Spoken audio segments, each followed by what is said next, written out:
Well, good morning, good afternoon, good evening, wherever you're at. How you doing? Welcome to Deconstructing Christianity. I am your host, Coach Renz, and welcome to the show. Welcome to the show. Yes. So today we're going to be talking about slavery in the Bible. How can your God condone this? How do you still worship a God that condones slavery? This is what we're going to talk about. And I really just want to debate this. I just feel like fighting today. So we're going to talk about this one here. Took me a little while to get on. I had to reboot my computer was like 6 years old, so it's probably about time to get a new one.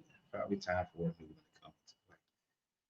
So I want to appreciate everybody who supports the channel, whether you are a super fan on TikTok, a member on YouTube, a subscription holder on Facebook. I greatly appreciate it. Those who do super chats and give gifts and stars, I greatly appreciate it, depending upon which system you're on. So I thank you guys very, very much for that. So thank you. They extended the date, the time frame to get the discount on the rooms for coming here to San Antonio. They extended the date to the 3rd of October. So we have a little bit more time to secure the rest of those rooms. So let's get it done this week. Secure those rooms. Go to my YouTube video of this live or a previous live. Click on the link on the description. You'll see the link down there for the hotel. That's the only thing that you got to pay for other than getting here. And I mean, you got to eat too, but they do provide free breakfast, free lunch, free supper at the hotel. So, yeah, all of that's out the way. Let me get my cigar ready. My wife she did one of the most beautiful things you could ever do. One of the most beautiful things you could ever do. She found our good coffee.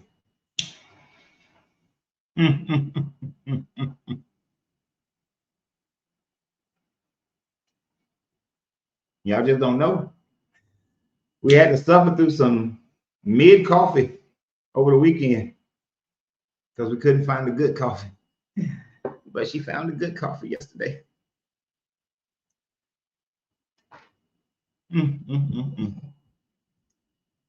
Matter of fact, I don't even want to drink this with this top on here. I don't all.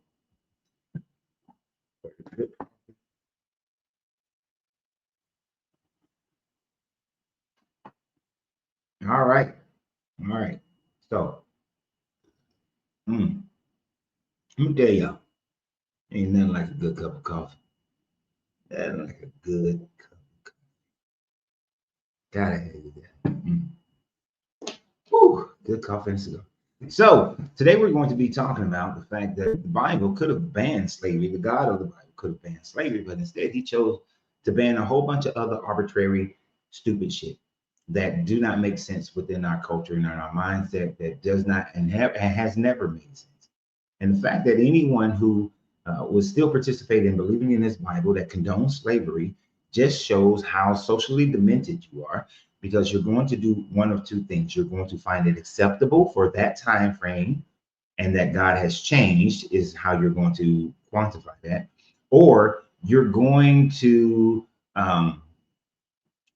say something that the Bible is saying something different. That God is not condoning slavery. You're going to completely ignore the actual information that the Bible is telling you, giving you, as far as it condoning slavery.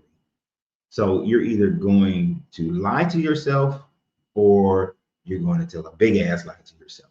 One of the two things must happen in order for you to still follow this book. Now, if you are of the more recent people group that suffered through the most recent types of slavery, you are even more so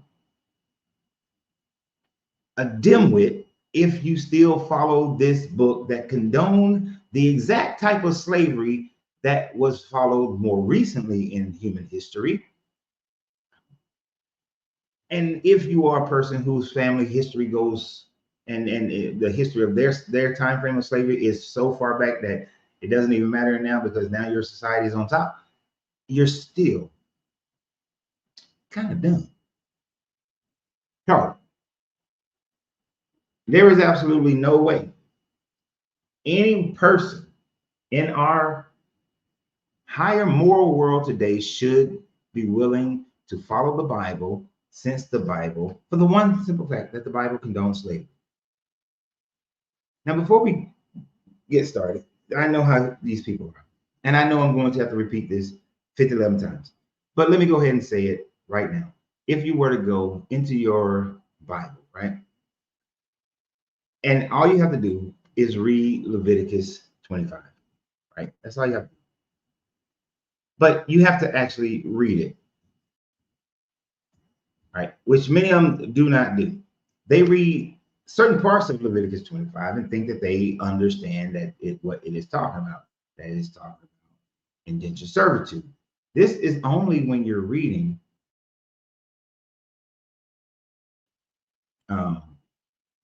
like verse 35, right? If you ever start at 35 and then you stop reading after a certain point, then you're only going to think that God was talking about indentured servitude. Because 35 says that if any of your kin fall into difficulty and become dependent on you, you shall support them.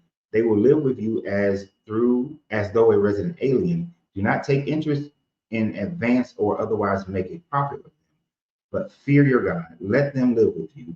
You shall not lend them your money at interest, taken in advance, or provide them food at a profit.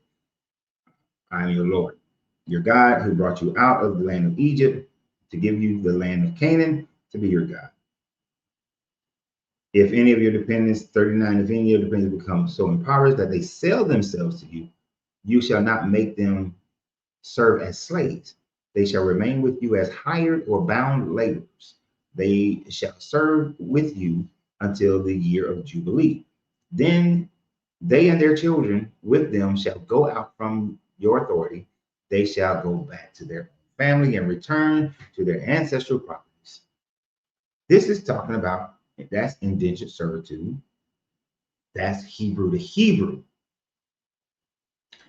As for they are my servants, with whom I brought out of the land of Egypt. They shall not be sold as slaves, are sold. You shall not rule over them with the harshness, but shall fear your God. So don't rule over them with harshness. So when it starts talking about harshness, who's it going to be talking about?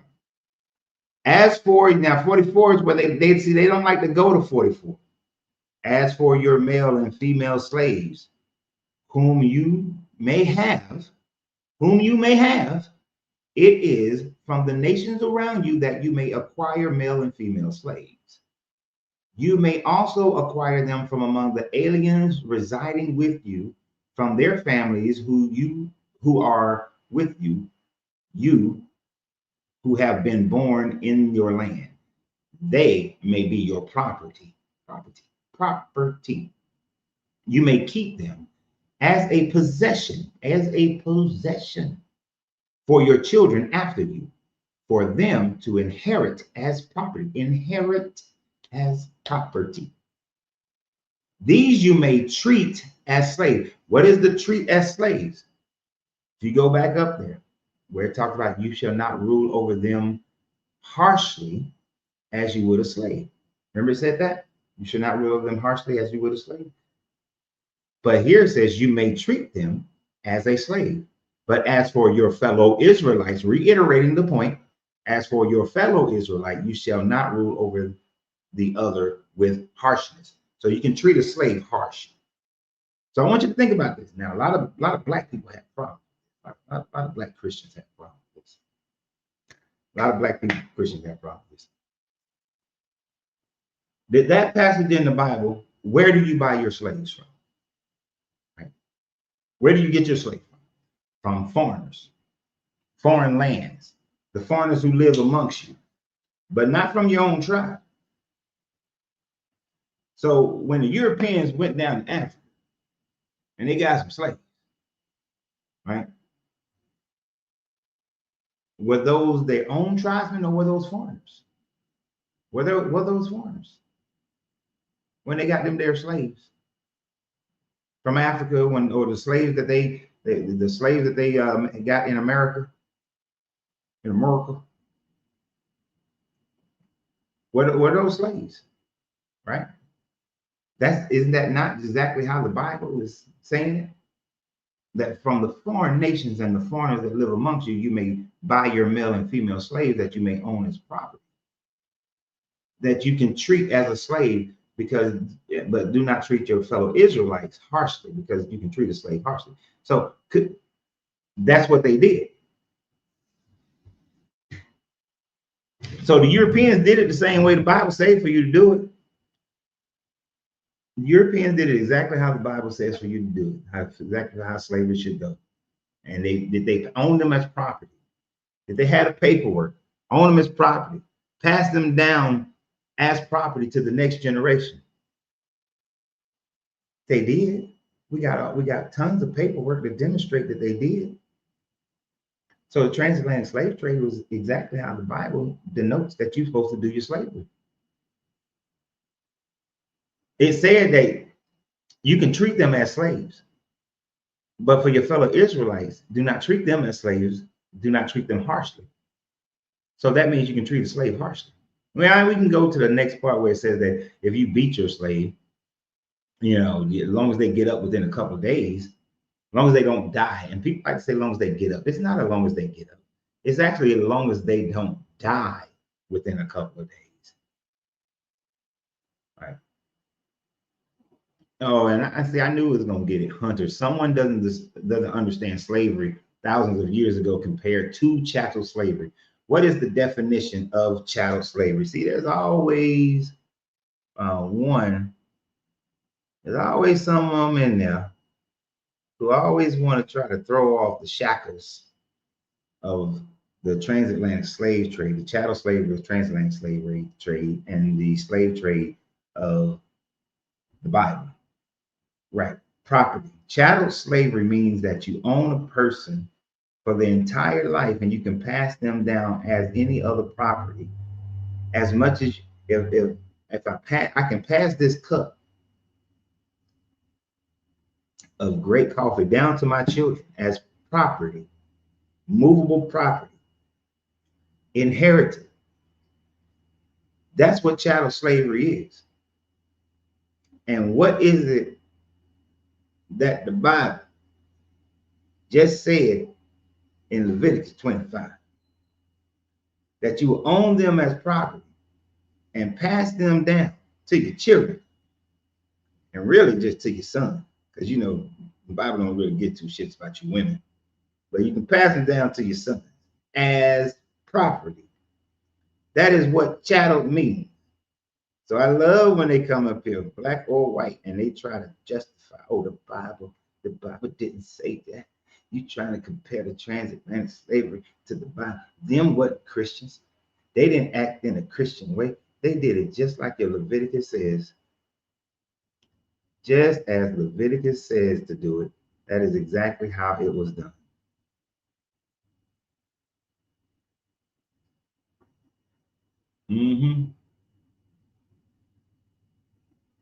Because it tells you can own them forever. And if you can own a person forever, then you're bullshit. Now, here's the thing. What is the morality of this God? That he takes the time, makes the effort to say, you know what? That mixed linen? No. I need to make sure that my people understand we are not to mix linen. I mean, because do you know how much damage would happen in the world?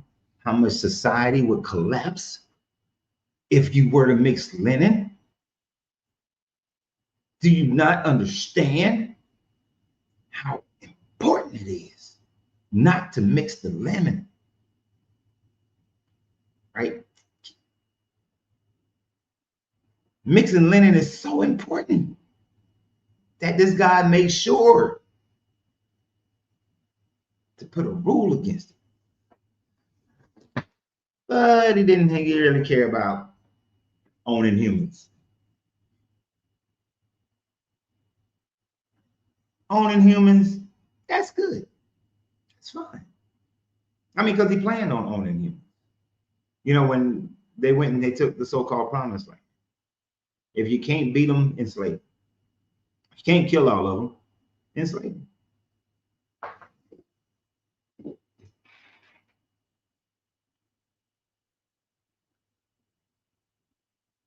And the only thing, and see, here we go. I knew Rupert, he loved it. They loved him. Those were servants, like family, not literal slaves. Oh my gosh. Do you ever know how to read? Rupert, half the time I like it, the other half of the time, boy, I want to throw you down a trench. It literally says you own them as property. It literally denotes the difference between treating them harshly is to treat them like a slave. But I was not set for you to treat the Israelites that way, the other Israelites. It's talking about foreigners, right? It is not talking about they like family. Yeah, it says nothing that they're like family.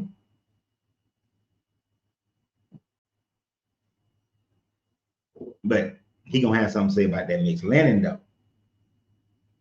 And it's not just the mixed linen. I started to put that one up, the one I want to put up there, but it was too much writing. He didn't have nothing to say about slavery. I mean, he condoned slavery, didn't ban slavery, but he banned boiling a baby cow in his mother's milk. That was more important to get out to the people about a baby cow in his mother's milk than it was about slavery. Nicholas, are you over 21? Yes, sir. 40. All right. Are you a believer? Yes, sir. Okay.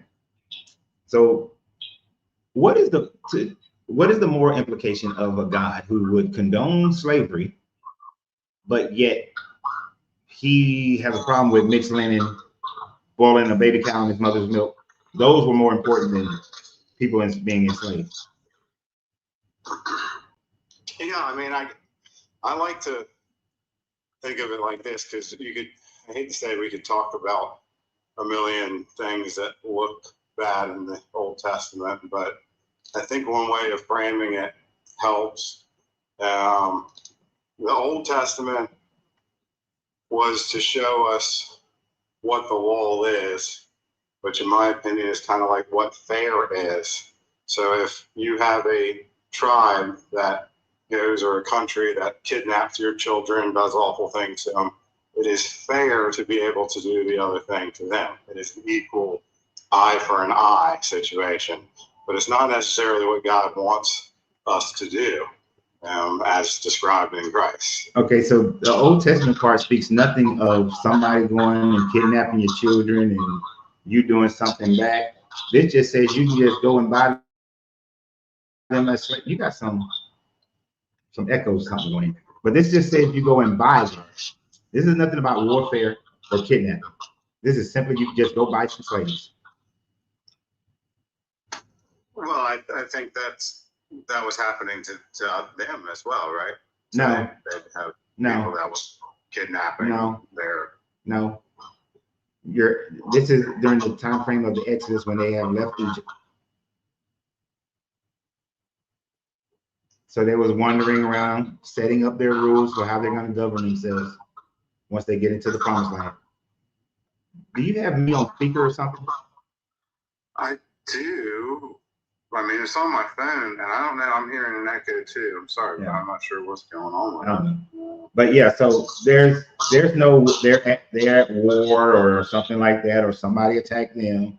This is God coming to Moses and saying, "Hey, these are the rules for slavery." This is a regular old Tuesday in Judea, in the Sinai Peninsula. Well, I guess I've heard people argue that if something happened or whatnot, and maybe you could get to the verse and I'll go over it with you, but that you're thinking about. But like if that person wouldn't be able to survive on their own, nope. It is like, fair to say if you save somebody's life completely, they owe their life to you. No, doesn't say anything about that. So let me give it to you. And can you mute your microphone when I'm talking? That way it won't. There you go. So and then when you want to say when I complete it, you can come in. You can state your case. But from Leviticus 25 And it goes from verse 39 down to 40, well, down to 46. And you're going to hear the difference. And I'll make sure I exemplify it. If any who are dependent on you become so impoverished that they sell themselves to you, you shall make them serve as slaves. You shall not make them serve as slaves. Now, this is Hebrew to Hebrew, Israelite to Israelite, tribe of the same tribe. They shall remain with you as hired or bond laborers. They shall serve with you until the year of Jubilee. Then they and their children with them shall go out from your authority. They shall go back to their own family and return to their ancestral property. For they are my servants, whom I brought out of the land of Egypt. They shall not be sold as slaves or sold. Israelite to Israelites. You, now this is where, and I'll hear this part too, you shall not rule over them with harshness, but shall fear your God. As for your male and female slaves, whom you may have, it is from the nations around you that you may acquire male and female slaves. You may also acquire them from among the aliens residing with you, and from their families who are with you, who have been born in your land. They may be your property. You may keep them as a possession for your children after you, for them to inherit as property.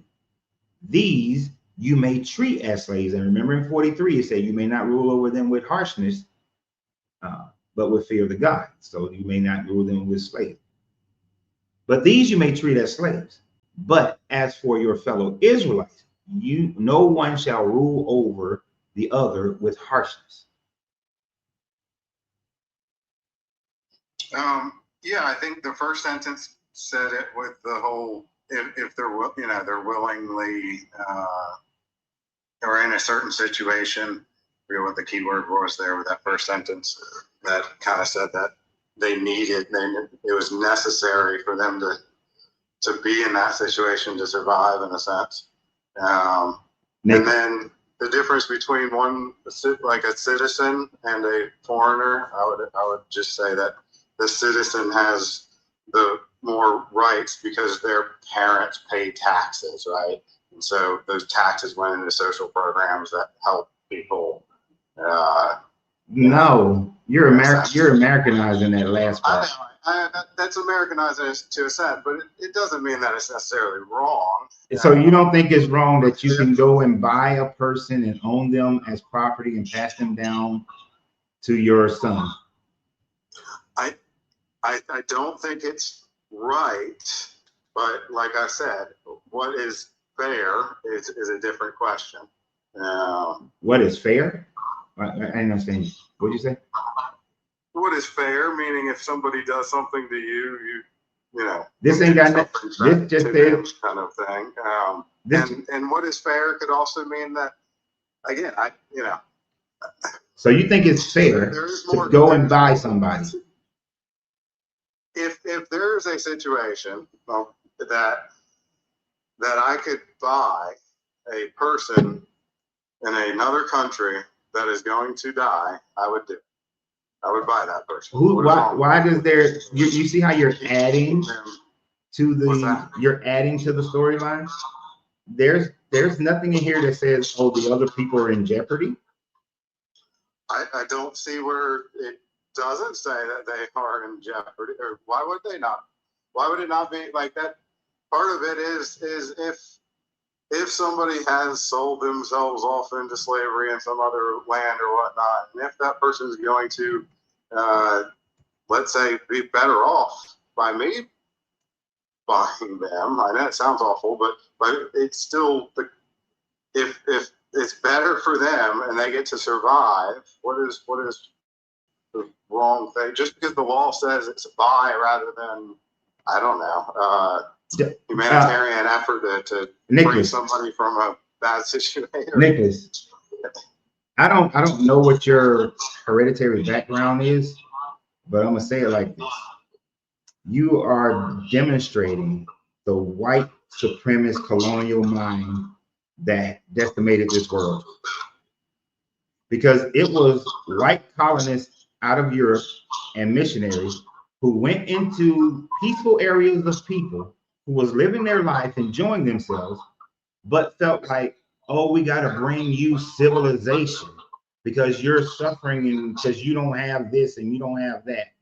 And decided to take those people's land, take those people's religion, take those people's culture, because you decide that it's a better situation. That is a hallmark of generous white superiority, white supremacy. I do agree with that. I'm 100%, and I disagree with everything that the colonists in that sense did. But that's what you just exemplified. We are talking God, right? So yeah, we're talking God, but Nicholas, I mean to cut you off right here. We're talking. Said you think that if a person is in a bad situation, you think it's okay for you to come and buy them. You hear that? Like, really resonate with that for a second. Okay, let me. I hear you. It sounds awful. I do get that. But if there was a country that's had on the website right now that you could click the purchase button for $1 to buy the person and have them come to the United States and live under your house and take care of them rather than being X'd over there, do you think that would be wrong for me to buy that person? Shit, yeah. Yeah. Because now you own that person as property. But I can let them free. If you choose to. The next day. If you choose to. You see, you still own them. I mean, I would. Personally, I would. There's no guarantee of that. You might want to return on your investment. I bought you. And here's the thing. That happens today. That happens in the world today. Where people go to a country that's war-torn. They say, hey, I will pay to get your child out of here. I'm going to take them to America. But then when they get them to America, they keep them enslaved. Tell them they got to work off the debt. And they never work off the debt. That happens to this day. I get that. That is the true modern day slavery. I mean, that's not what I'm suggesting to do at all. I'm going to tell you right now, to offer to buy someone, there is no format where you offer to buy someone, where you own someone. That is a good thing. If you help a person escape a situation, but they have their own agency, that's fine. But to buy them, no. Even if you set them free the next day or the same second. You can rescue someone. There's a difference between rescuing someone and buying someone. You understand? You see the difference there? I would say it's somewhat the same. No. In this situation, because I'm freeing the person the second that they're bought. It's a ransom.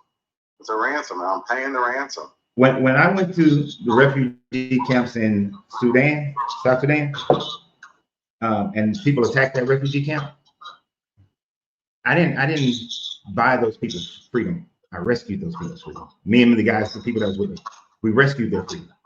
When we went and did a non-combatant evacuation in Liberia, we rescued those people who was trying to escape what was going on. We didn't buy their freedom. There's a difference between rescuing someone. They were already free. We rescued them to remove them from that situation, and then they remained free. They never owed us anything. We didn't own them at no point. That's rescuing. You're saying you're going to go buy something. That's problematic when you buy them. I'm thinking more of hostage situation. If somebody says, I need $1 so you can purchase this person, and immediately I set them free, I don't see an issue with that. Well, see, that's a negotiation where you're purchasing someone's freedom from an enslaved situation. You're talking about buying them as a slave. That's what I'm saying. I think Jesus fulfilled, or at least showed what we should do. The point is, you should free the person and do whatever you can do. When did Jesus say free a person? Whether that's paying a ransom, in my opinion, I would throw that in there, or being a fighter and going in and rescuing them from a bad situation. But I do go back to that, the fair, like the Old Testament was more, or some of these can be, kind of argued in the sense that it was a fair rather than what is actually good. It's not fair at all because these people aren't doing anything. So do you know that in Joshua, it talks about how the Danites, the people who was living in the area that the Danites inherited, they were just living there. They hadn't done anything to an Israelite. And the Danites went in there to try to genocide those people, failed to genocide all of them. And so Joshua told them, well, make them, the ones that you didn't kill, make them into slaves.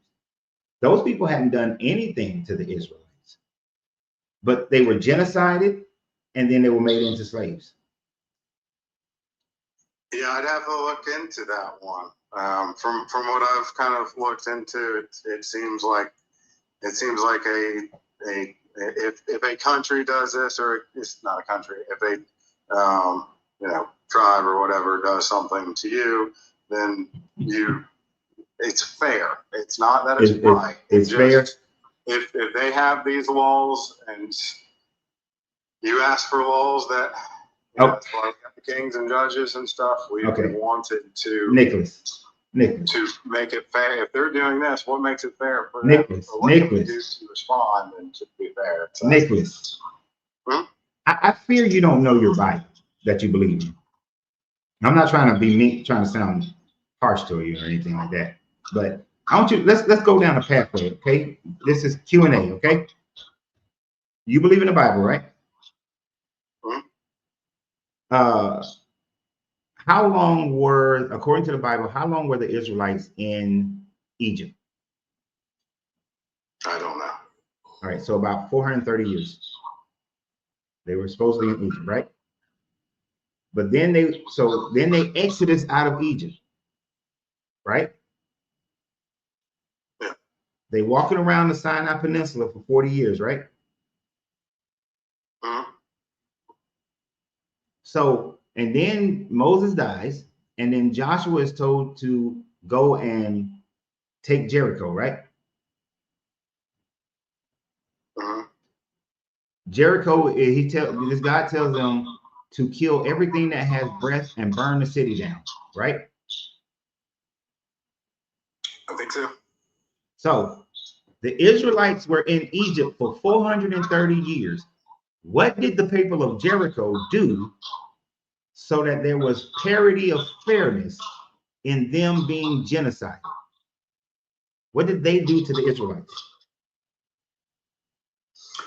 I don't know.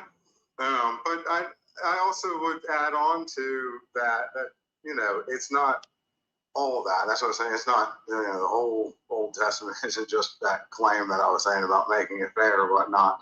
It also has to do with wiping out, let's say, evil with the flood and with Sodom and Gomorrah, or if it's said that these people are evil and going to continue to be evil, demonstrates generation after generation of pure evilness. It's did the evil as well. Did the Israelites not do child sacrifice? Did they not have sexual immorality? Did they not do the same thing that is claimed the other people did? They did. I don't. So why didn't God wipe them out? I would argue they were at least wrestling with God in the sense that they were trying to let's say do the right thing. Yeah, and did God send the people of Jericho a prophet? Did God send the people of Ai a prophet, or anybody else a prophet? Did he go and talk to anybody else and try to see if they would wrestle with him, or did he just genocide them? I don't know. I would hope so. But he didn't. It's clearly in the storyline, even within the Bible, that he just killed them all. But back to the look up the Jericho one for sure. And I hate to go here. I do got to go, but it was a pleasure speaking with you. We didn't get into the Jesus of it all. I love you. And everybody else. I was, 100% free everybody I can. That's what I want. I want everybody to be free from, their sin, and Yeah. Yeah, I 100% disagree with any form of slavery whatsoever. You can't buy people. And I know you got to go, but just I want you to go and try reading Luke chapter 12, and you will see where your Jesus was not about freeing the captives or freeing people, because he talks about beating the hell out of the slaves and saying they deserve to be beaten. Luke 12, yeah, okay. So Jesus wasn't trying to free the slaves. He would find something in Jericho that they did wrong. Yeah, they didn't. There's nothing that indicates that the people of Jericho at that time frame even had contact with the Israelites. Yeah, that's it. That's a good one. I'll look at that too. I appreciate it. All right, thank you, Nicholas. Hey, have a good one. You too.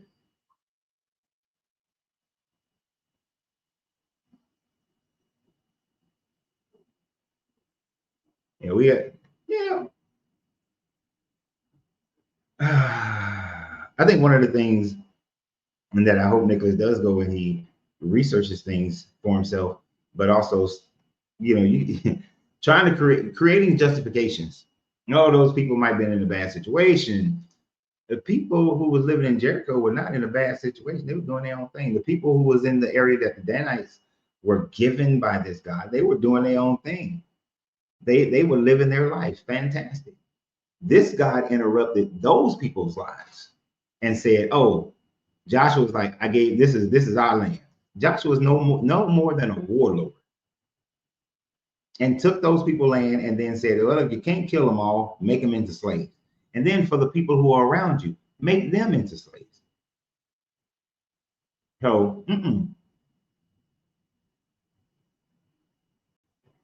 what do you mean chose mixed linen? Read the caption. God could have banned slavery, but he chose mixed linen. He chose to ban mixed linen.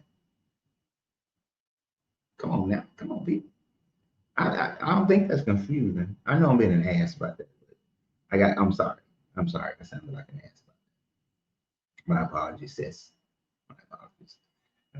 Sometimes it's like think through some things. Sometimes people send me things like I posted this song and I clearly said who the song was by, where to get the song from.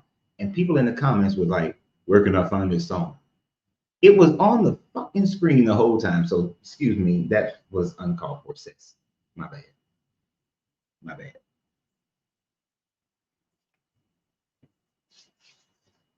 Sometimes when I put stuff out there, it seems pretty clear.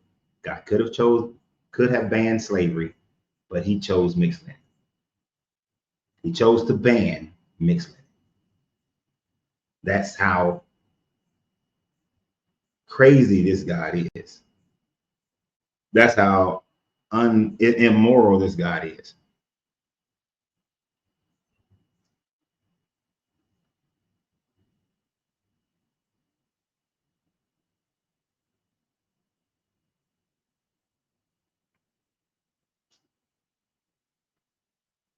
Why are we?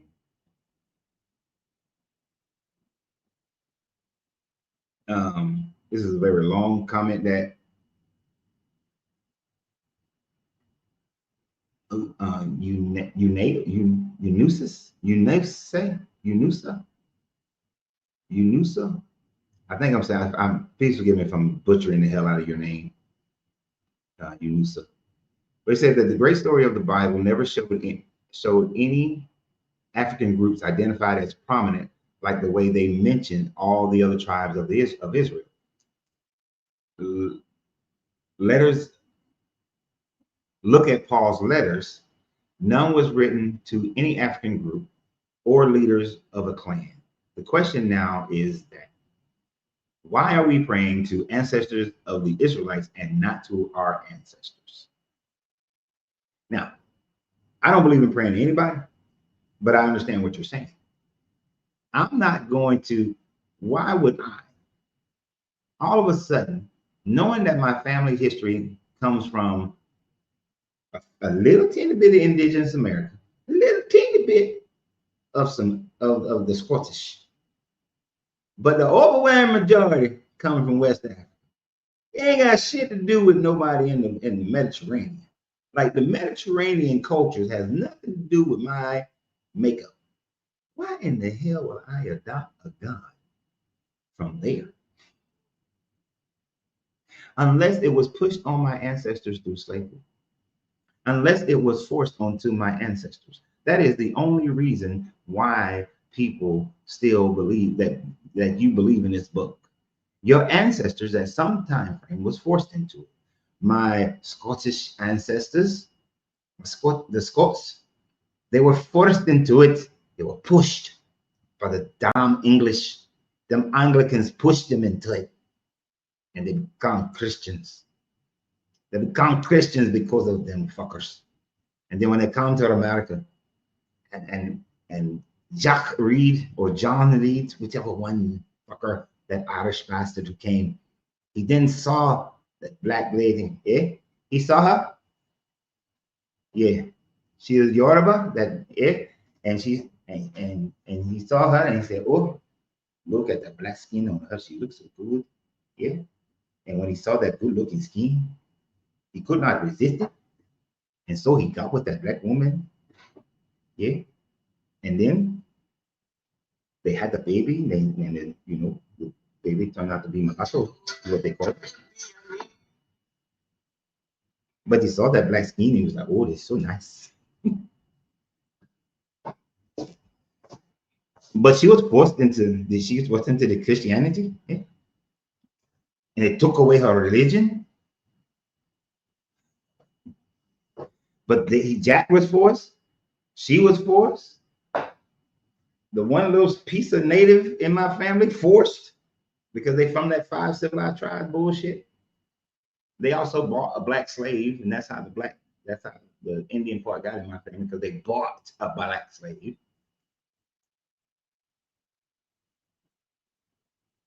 So, and they forced the civilized tribes into Christianity if they wanted to honor the treaty that they was offering. So they had to change their religion, change the way they dress, change the way they conduct themselves, and also buy African slaves. Even though it is said that in 1865 was the end of slavery, no, slavery didn't end in the Native American territories until a full year later, almost a year later, like 5 days shy of a full year. So, why would anybody? And all the slaveries that happen are based on how the Bible describes the slavery. So damn near everyone alive on this planet whose family has ever practiced Christianity, it has been through violence. It was through the violence, and Christianity forced them. And this is one that says, hey, I'd rather you take someone and take their agency, take their freedom, take their ability to be able to live their life as they see chooses. I'd rather you be able to take that from a person. But what I will not have as a God, will not have this, is that if you have a baby cow, you can boil it in some water, you can boil it in another cow's milk. Don't you dare boil that baby cow in his mother's milk. Do you know? Do you not know how egregious that is? That's the stuff.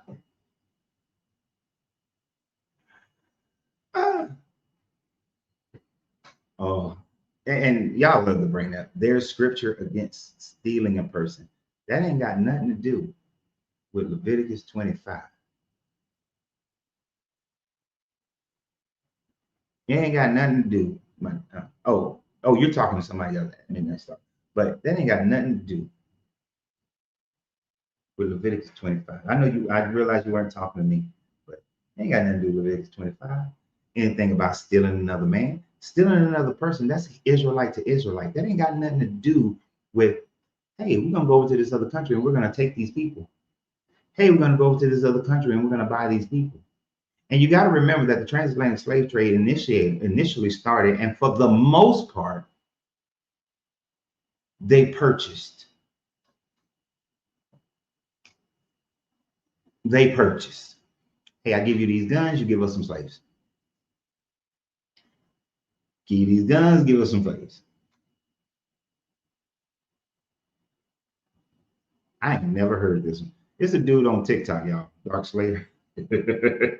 he wrote, they keep the contradictions in it to test to see how much faith they'll have in it. I ain't never heard. You might have to explain that. He could have banned venting too, but here we are. Okay, that's a dumbass comment. They keep the contradictions. Who is they? They keep the contradictions in the end to test to see how much faith they'll have in it. See, I can take that as they're duping the shit out of people, or I can take it as the God of the Bible is keeping the contradiction in there to see if you'll still believe in him, which neither one of those makes sense. Okay. That don't make no sense. I don't understand what you mean by that.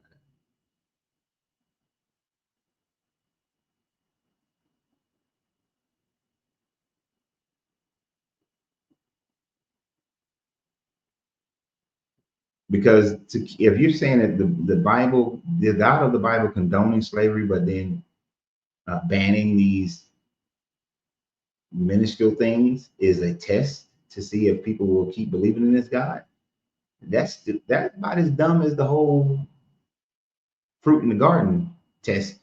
But that was dumb too.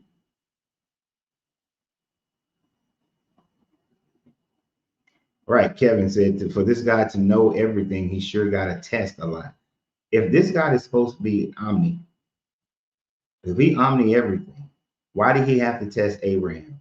Now I know, Abraham, that you're going to be a good dude, that you're good to go.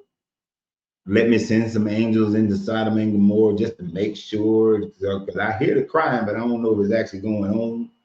He didn't know. I'm gonna kill everybody on this damn planet and start over with Noah and his 3 kids. Because you know what? I'm sick of these humans. Because every deed from their heart, every thought from their heart is evil.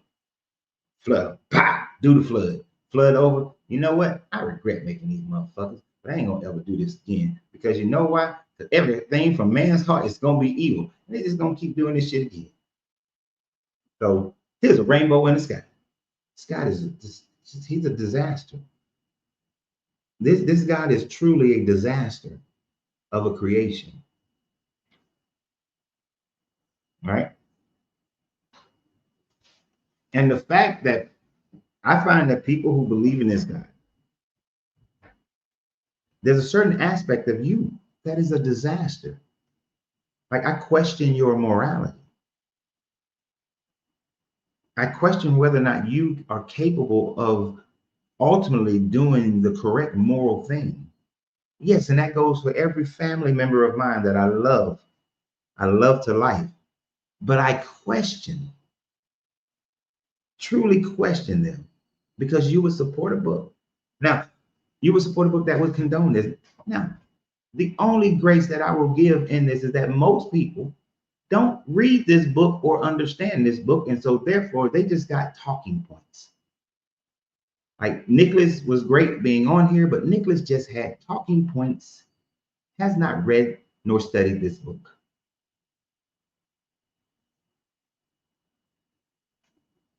And they've been preached at over and over again. They've been preached that the slavery of the Bible was not done by the transatlantic slave trade. Those weren't Christians because they were not a bullshit. A bullshit. And what did Jesus have to say? See, it was this parable. It was this parable Jesus told in Luke 12. I find it very interesting. Right? A lot of people like to just read, you go and they just read Luke 12:48, right? They don't read the whole passage that has something to do with this parable, right? Peter said, Lord, you are telling this parable for us, for us or for everyone? Like you just talking to us, you're talking to everybody. And the Lord said, who then is the faithful and prudent manager whom his master will put in charge of his slaves to give them their allowance of food at the proper time? Blessed is that slave whom his master will find at work when he arrives. Truly, I tell you, he will put the one in charge of all his possessions. But if that slave says to himself, my master is delayed in coming, and begins to beat the other slaves, men and women, and to eat and drink and get drunk, the master of that slave will come on a day when he does not expect him, and at the hour that he does not know, and will cut him into pieces and put him with the unfaithful. That slave who knew the master, the slave who knew what his master wanted, but did not prepare himself to do what was wanted, will receive a severe beating. But the one who did not know and did what deserved a beating will receive the light. Didn't get it. But the one who did not know and did what deserved a beating will receive a light beating. From everyone to whom much has been given, much has been required. And from the one whom much has been entrusted, even more will be demanded. See, people just like reading half of that. They don't want to read that Jesus thought parable slave. He didn't. That was a good opportunity for him to say nobody should own a slave. But that ain't what him said.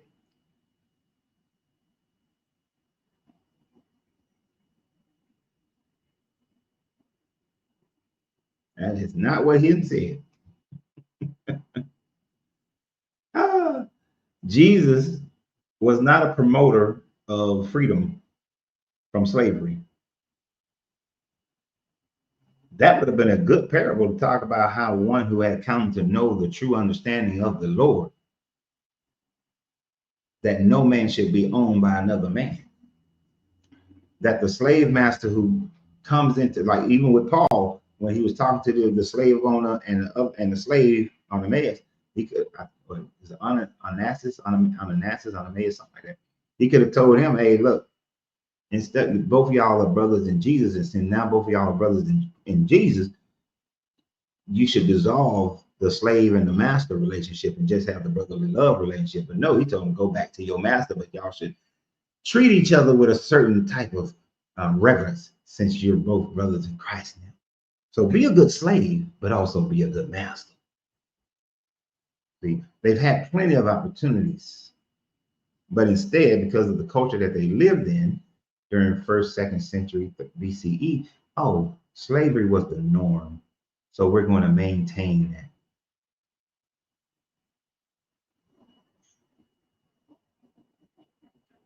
So you're saying dark slayers, and they put stuff in it to contradict values and reasoning to see if believers look past or ignore it. No, sir, they did not do that. And I didn't even see what you said, what you wrote right there, but I was already on that road. These were not contradictions in values. These were the values of the people who was writing the book. And so they wrote that their God shared their values. This is one of the ways we know that this book is man created, man made, and its God is man made, man created. Because every God written at any time frame will have the values of the people who wrote it. So the reason why women and other people are treated as property is because the people at that time frame believed that the only value of a woman was property. The people at that time frame engaged in slavery, in chattel slavery. And so they wrote the chattel slavery into the Bible as a idea of this God, because that's what this God, that's what these people were. So they're going to write the God to be the same. They hate their enemies, their God hates their enemies. They want propaganda against their enemies. Their God writes propaganda against their enemies. That's just how it works. And if we can't see that, we'll stay stuck. People stay stuck in believing this and trying to see past it or ignore it. That is trying to rationalize it in order for you to have the higher level of morality that you have in comparison to the morality of that God. Right?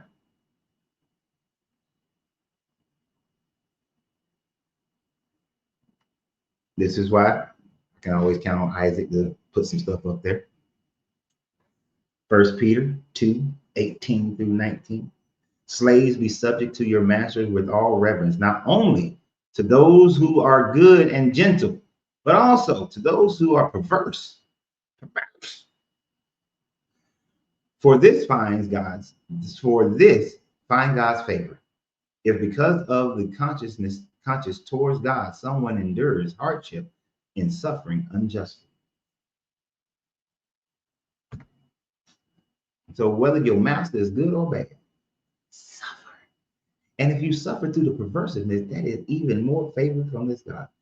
That is that Isaac. I don't know if y'all ever had that, but growing up, I remember in the 70s, late 70s actually. I ain't gonna say I remember everything from the 70s.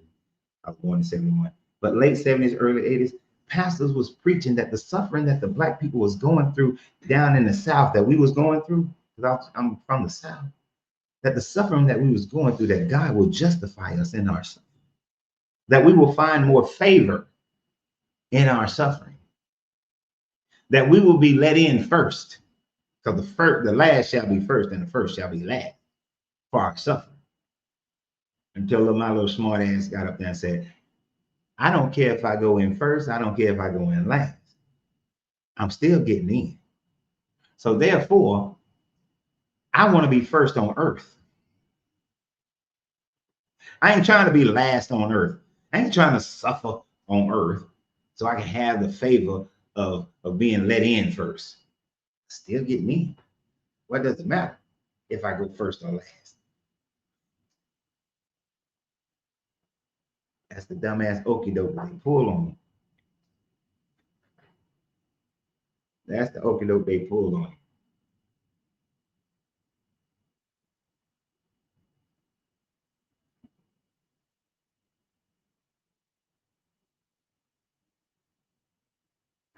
And see, Q is trying to explain.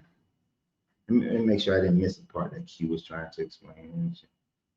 No, I ain't missing nothing. That was his response to Isaac's statement. That instructs Christian slaves on how to conduct themselves in their difficult social positions. The verse states, servants, obey in everything those who are your earthly masters, not with eye service as those who are trying to please men, but with the sincerity of heart and fearing the Lord. See, I understand what you're trying to say, Q, but a good God would say, servants, kill them motherfuckers that's your master and gain your freedom. Fight and war against those who claim to be your masters and gain your freedom. Rain hellfire and decimation on those who claim to be your master and gain your freedom. For I suffer not anyone to be a slave, is what it should say. I ain't gonna sit up there and some damn guy who's gonna tell me, be a good little servant, no matter how they treat you. Don't cause any problems. Pharaoh. Your brother, what's good? You, sir, are you over 21? I'm 44. All right, good. Are you a believer? No, I can't. What's more important is I'm not a follower. I think the belief part is, it's based on faith if you want to believe or not. But even if I believed, I wouldn't follow. Mm-hmm. Okay, and so even if God existed, it wouldn't matter to me because I wouldn't follow. Okay. So even if you were a believer, would you follow this slave passage of the Bible? No, that's the point. I figured that's what you meant. The main problems I have with God's existence, because if God exists, it's actually worse. because now he's put me in a situation where I have to choose between adhering to the values that I think are important versus his values. What in the hell are you doing? My kid is You pitching pennies? My kid is throwing my son is throwing dominoes around the table. So that's the background noise. My bad. You pitching pennies, man. So let me go ahead. I'm sorry. Yeah, no, you good. Let me just add on to what you're saying, and then it'll come a little bit clearer. So, you're right that it's weird that the passages don't say fight for your freedom, but I'm going to go a step further. God knows that slavery is not a good thing, but He reserves the right to fight, not even not do anything, or to at least put the passage and say, hey, you fight on your own. But He actually comes to the rescue of those in bondage, but only for His chosen people. See? So this is why, I'm not a follower, because if I was a chosen people, then maybe, right? Because God wants obedience, and He wants like everyone to, admit He's the one and true God, but He's not giving that same reciprocity towards me. He's telling me, you're not chosen, but I want you to choose me as your God. That don't make no damn sense. Exactly. If I'm in bondage, if you're my God, I'm expecting you to come save me. But He didn't do that. He did it for the children of Israel. But how many plagues did He send for the children of Africa? Or the children of Brazil? None. Or the children of any place of color? None. So therefore, why would I follow such a God? You shouldn't. So the belief has nothing to do. I don't care. If He exists, that's great. But it's not a God that I'd be interested in following anyway. So it's like, I think the first question is, would I follow? And if the answer is no, I don't care if He exists. As a matter of fact, if He exists, I'm looking for Him to lock His ass up. I'm with you. I'm with you on that one. If He does, I will agree with you 100% on that one. I don't care if He exists. I don't believe He exists. But if that fucker does exist, we gonna fight. We have responsibility. We got a problem. We have responsibility because he's condoning things that are against our children, against our generations. I mean, he could easily do it again. He already did the flood, and then he threatened that the next time it's going to be by fire. So that's not someone that I'm like getting behind. That's someone I'm trying to, because I love my children, right? And I love their children that they're going to have. So to come and send to me a threat that, it's going to be worse next time. If I catch you, I'm going to do anything in my power. And I may be more powerful than your God, but I'm going to do whatever I can to bring you to justice. Exactly. And the only justice that Joker deserves is capital punishment. Oh, it's definitely capital. Yeah. I just don't want to say it on TikTok. Oh, I don't give a fuck. I hate TikTok. Okay. I'll hang him from a tree in my backyard. Exactly. And then beat his ass like a piñata, dead or alive. So there it is. He sent 10 plagues for the children of Israel because He knew slavery was bad. The last one being so severe that it was actually taking the firstborn of the captors. So think about that. The ones that were doing it, He said, okay, I sent already 9 plagues. Now you still don't want to listen. I'm gonna unalive your firstborn children. They didn't even have anything to do with the decision, but He said, I don't care. I'm gonna unalive the children that you have until it got so bad where they said, hey, just let these people go because this God ain't playing. No, here's the fuckery though. Before Moses even got to Egypt and they even asked the question, this God says that He will harden Pharaoh's heart before he even got there to make sure he say no so that he can do all his bullshit. So yeah, that's true as well. Yeah. That just makes it worse to me. Yeah.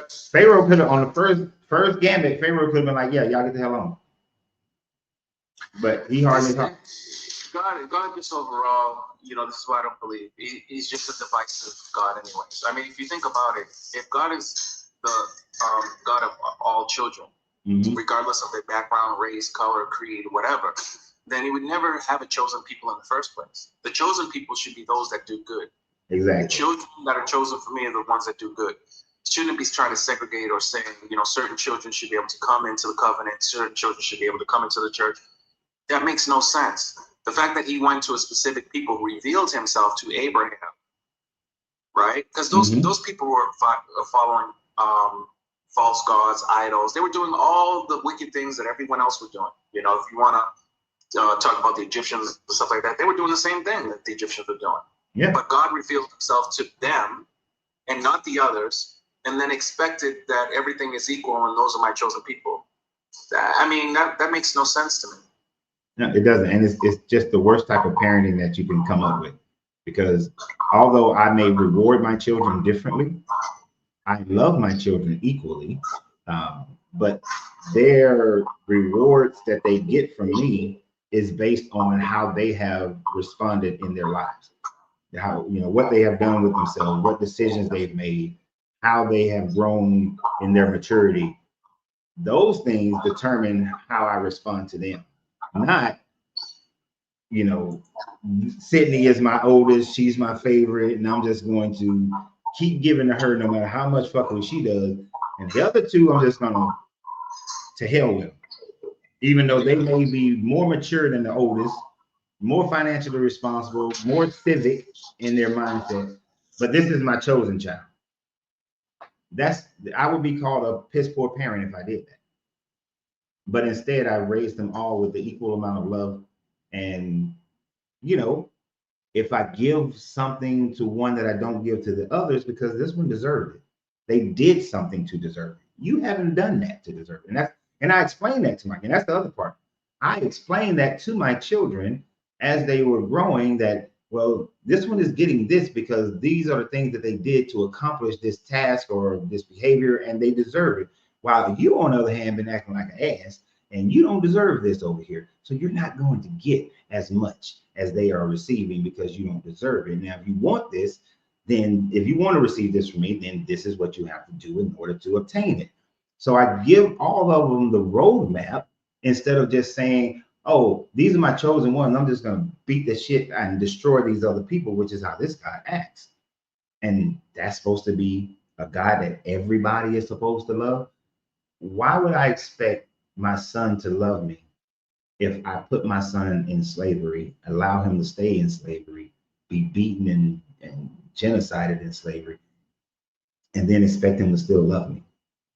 Never got him out of slavery, but I expect him to love me. No, that makes no sense.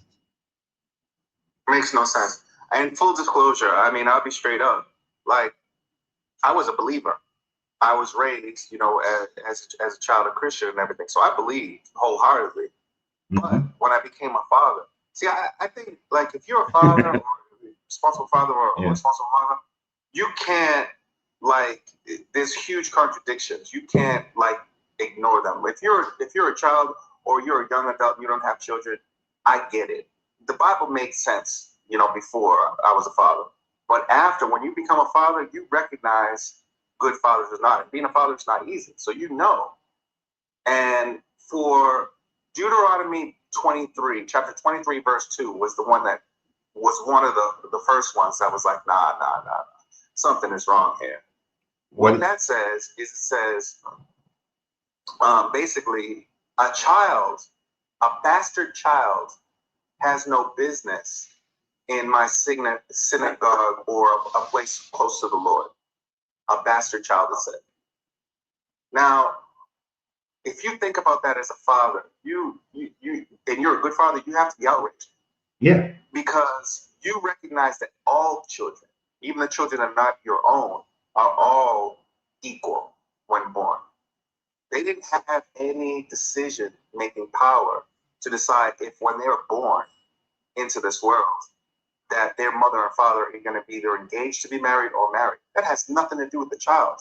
No. And the fact that you could be, God would be the great grandfather, right?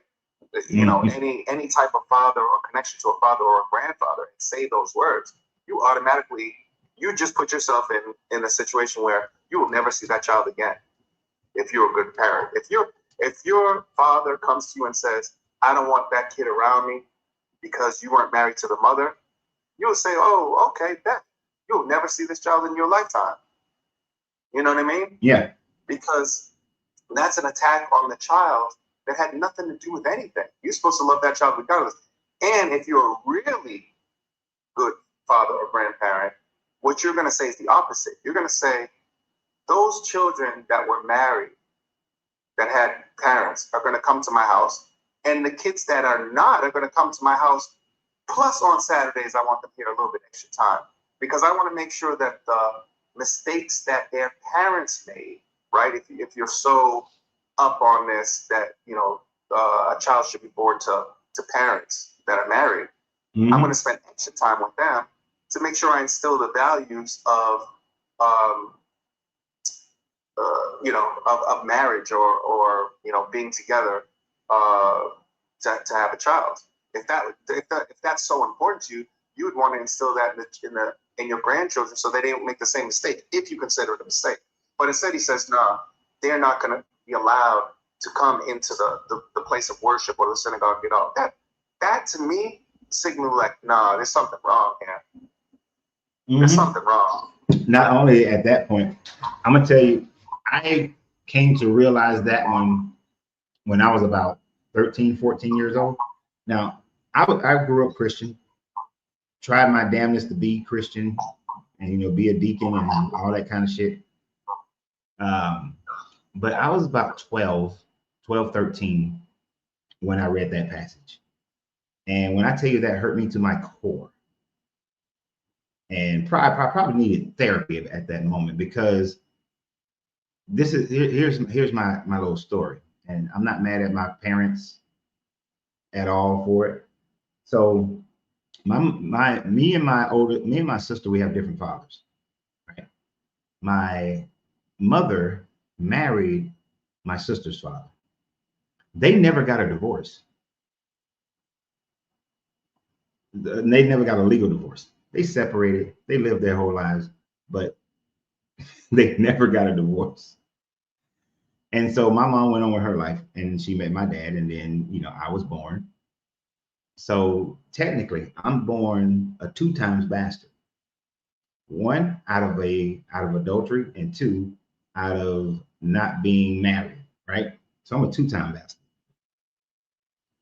So when I Yeah, see, and that's what I mean. You know, I mean that's to have the idea, right, or to spread the perception that you coming into this world is any different than any child that had parents that were married. Exactly. It's ridiculous. Yeah, I mean, it just. But go ahead, my bad, brother. Go ahead.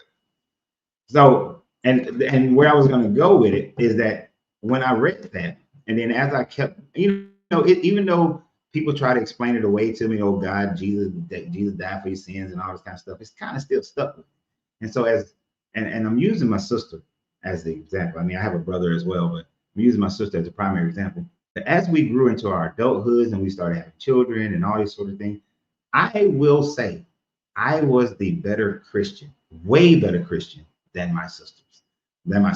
I'm not gonna say all the shit that she did, but you know, I ain't never go to jail for some illegal shit. You know what I'm saying? I ain't never do anything like that. And she did multiple times. So I was a better Christian. I became a deacon. After she became of age, she was a, you know, what do they call it? She was just a Christmas, New Year, Christmas, Easter, and Mother's Day Christian. You know, that's all she ever went to Christian, you know, church for, CME, Christmas, Mother's Day, and Easter. That's it. Like, I studied this book. I was deep into this book. I took away all the pagan shit, and I used to use that derogatory term of pagan. I was doing everything I could to be the best Christian because I wanted to get into the kingdom. My sister, who was allowed into the synagogue based on that verse, could care less and wasn't even lukewarm. Where here am I, I'm doing all the best shit I possibly can, but I'm prohibited. That's some mental fuckery right there on that God, that he would have a plan set up that way. It really is. And whether it's because Christians will come up and try to defend it, and whether no, it wasn't meant to be like that. Like whether it was in fact or in perception, they're both bad because it gives the ability for people. I mean, I had Christians tell me when I asked them about this verse and asked the defendant, they say, yeah. So I asked, so do you believe that there are children that are pure and there are children that are impure when they're born? And people say, there's a large majority that say yes. And it's like, what the fuck are you talking about? A child that is born into the world that has absolutely no knowledge of the world at all. You're saying that somehow they're coming into the world is a different circumstance than the other? Mm-hmm. It makes no sense. And by the way, it's not just one generation, it's actually 10 generations. Yeah. 10 generations. Like, how do we all, I mean, most agree in life that you don't hold the sins of the father don't materialize down to the children. That's called accountability. You hold those that do things wrong accountable, and those that don't do things wrong, you don't hold them accountable for things that other people did. It just makes no sense. But here's the thing, right? I'm gonna give you two other examples on how so contradictory this stuff is. Because like I said, I was Christian, and when these things came up, and they are hurtful, because you either, one, could be a bastard child yourself, or or have family members that are bastard children. And it's even worse when you have to explain to someone that might be affected by it that no, it's not you. It's the passage. It's fucked up. It's not you. It's not anything you did, or have to feel ashamed about. But so then I asked. Now here's the thing. Now then I asked. I said, okay, is Jesus Christ a bastard? Yeah, he's a bastard. So then really, then it's just a walking contradiction. Ironic that you would have something like that when God was never married to Mary, and Jesus is a bastard. And as a matter of fact, all that ranting and raving he did when he came into the temple and threw over the tables and talking about this is the look, he was in violation right there, because his ass shouldn't even have been in there. No, should not have. He shouldn't have been in the temple. He shouldn't have been in there when he was 12. He didn't have the right to be in there. Yeah, none whatsoever, because he was a bastard child, so he should not have been in the synagogue. Boom, there it is. So I went over this book because I was really searching for answers, and I didn't want it to be true that God didn't exist. But then I came to the realization I'm not going to beat myself over the head about if his existence or not. I've seen enough in here to lay down the case that even if he does exist, he's a fucked up father.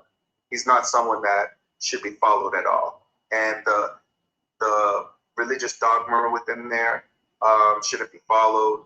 We should not be having people think that they are either because of their race or because of the circumstances that they were born, either superior or inferior, because that's not the way it works in real life.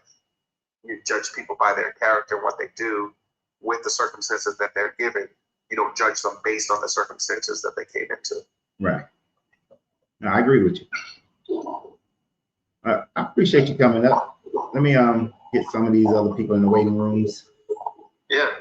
But great talking to you. Hopefully you'll keep coming back and we can continue having conversations about different subject matters. Will do, brother. Just leave me up just for 1 second, because maybe someone in the chat that you're going to bring up has some comments, because I'd really love the feedback. Well, what I only allow one person on at a time, because I used to do it that way, but then it becomes this quagmire of conversations, and it's unruly, and I like things nice and neat. Cool. All right, brother. But I'll listen again. But if they say something in the comments or say something, if I see your comment, I'll either say that or I'll bring you back up. Okay. Okay. Sounds good, brother. Thanks. Right. Appreciate it.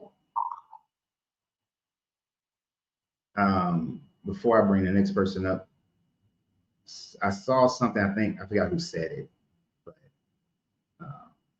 I think out of Babylon, asked the question, was that God or was that man speaking? So if you start, he was talking about Deuteronomy 23, but if you have to go to Deuteronomy 21, because Deuteronomy 21, 22, 23, it's like a long speech, but it starts out with the Lord said, that all the tetragrammaton.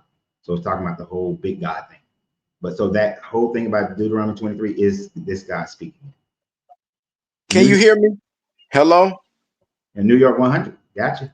Yeah, you can hear me, sir? Yeah, I can hear you. Yeah, this is my first time. I'm going to ask a few questions, but just a few because I know you got a lot of people.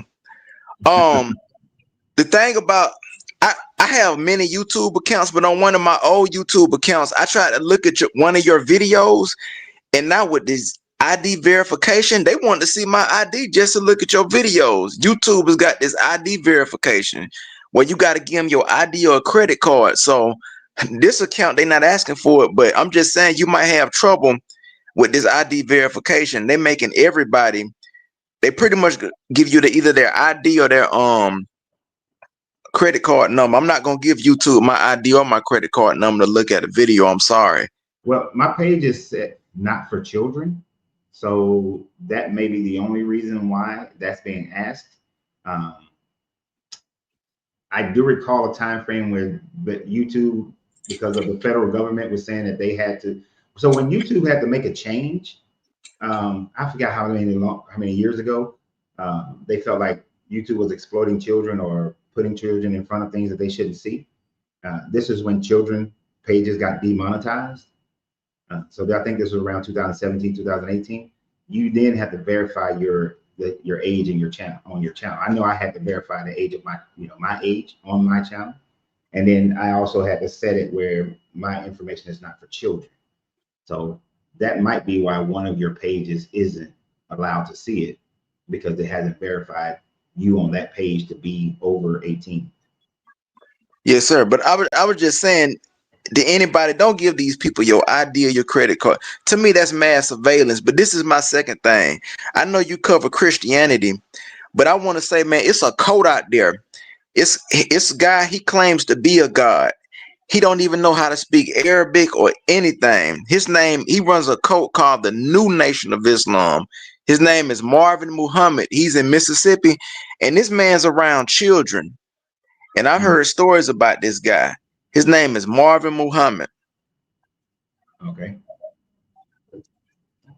And I'll certainly look him up. He uses in the Bible, it talks about the Son of Man. He says that's him. I mean, that's one of the ways I've talked about before. If you wanted to create a brand new religion, all you need to do is just take one of the current religions and then take a spin on it. And there are attributes of those religions that you can utilize to start a new religion. Like when Jesus said, "I'll send another one, and that one will be your comforter," and people have taken that to be the Holy Spirit. You can actually maneuver that language to make that be yourself. So, but if they're taking advantage of children, they're taking advantage of people, period. That's something that shouldn't be done. Now, I may do a video, I'll research it, and I may do a video just talking about that, but I'm not getting into Islam. I could care less about Islam. Right. Right. Yeah, but that was all. But in this one more cult you might want to look up. They very crazy. You ever heard of the Black Hebrew Israelites? Yeah, I've dealt with them quite a few times. Them dudes are insane. I'm literally telling you, they if you ever listen to them on the street or even on that's why they demonetize them on YouTube. Them dudes is out there, man. Yeah, I know. I've debated them quite a few times. They're just a bunch of black guys who lost themselves, and so they're trying to attach to something they think is great, manipulating this book again to make it fit into a paradigm where they can feel like they are special, because life has not made them feel that way, and they don't know how to make themselves feel special. So I'm gonna say one more thing, and then I'm gonna jump off. When it comes to DNA, black people are not the real Jews according to DNA. I try to tell the Hebrew Israelites that they don't want to listen. of course not. That's their whole stick, is that they are the original Hebrews, which then makes them the chosen ones of this God. which is just as evil as anybody trying to claim that the Jews are the chosen ones of God. This God doesn't exist. So to be a chosen of a non-existent God has zero meaning to it, other than the meaning that you try to give it. So I could care less. You can claim that, but it doesn't mean anything because it's not real. I could claim that I'm the chosen one from the God from Saturn, the flying spaghetti monster from Saturn. What does it mean? Nothing. But All right, but thank you. No but problem. Thank you, bro. Appreciate you.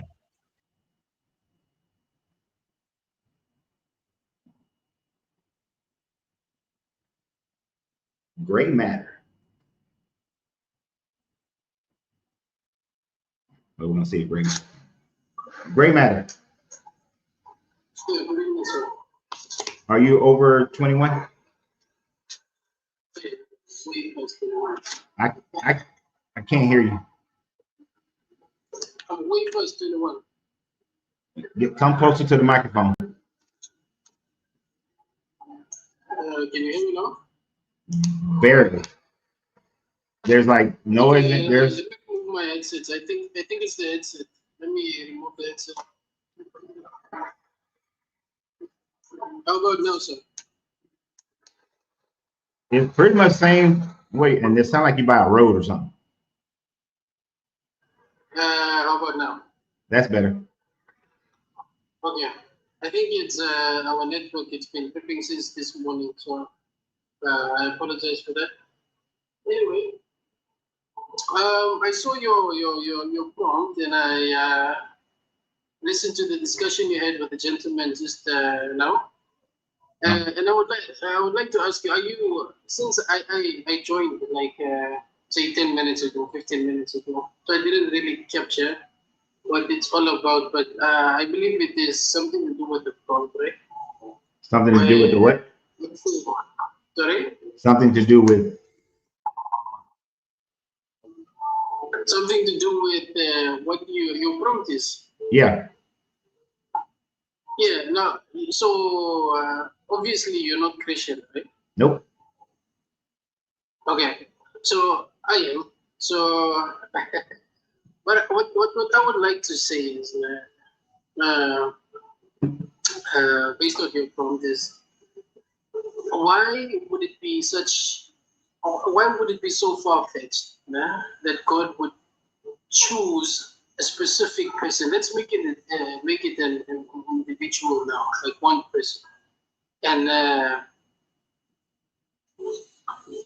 give them instructions on how to separate themselves from the others, so that they can be seen from a distance, so that they can be, what is the word that I'm looking for, but unique in the way they eat, the way they dress, the way they worship, the way they pray.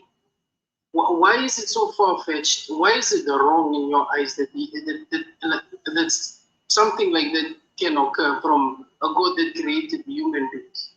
Okay. Where are you from?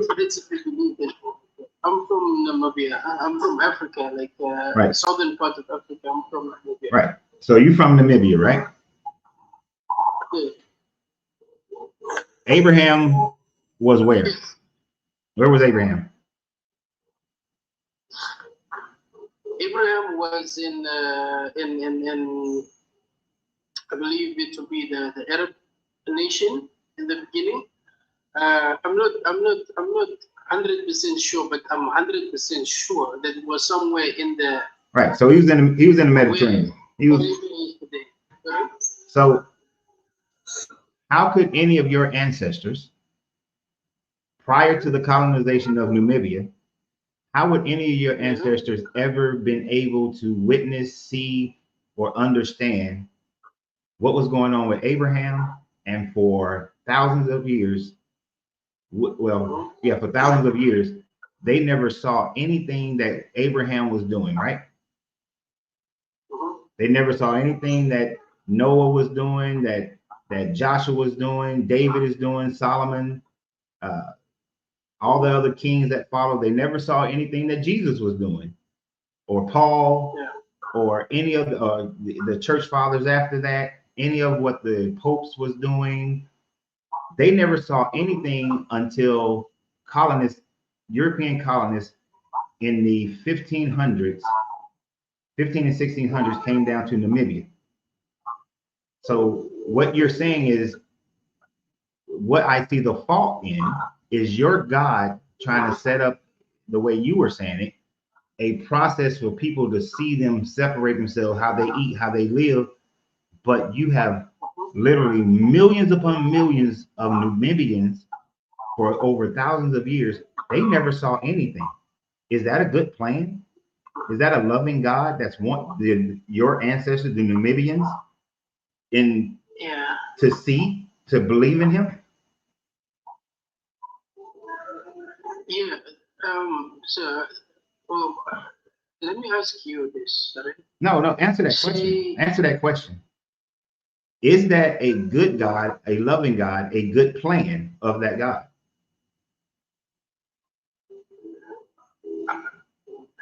I would say I'm not in the place of God to answer that question. Huh? But no, man. Come on. Let's be honest here. No. You, because Hold on. You said that what's wrong with a God setting up that plan?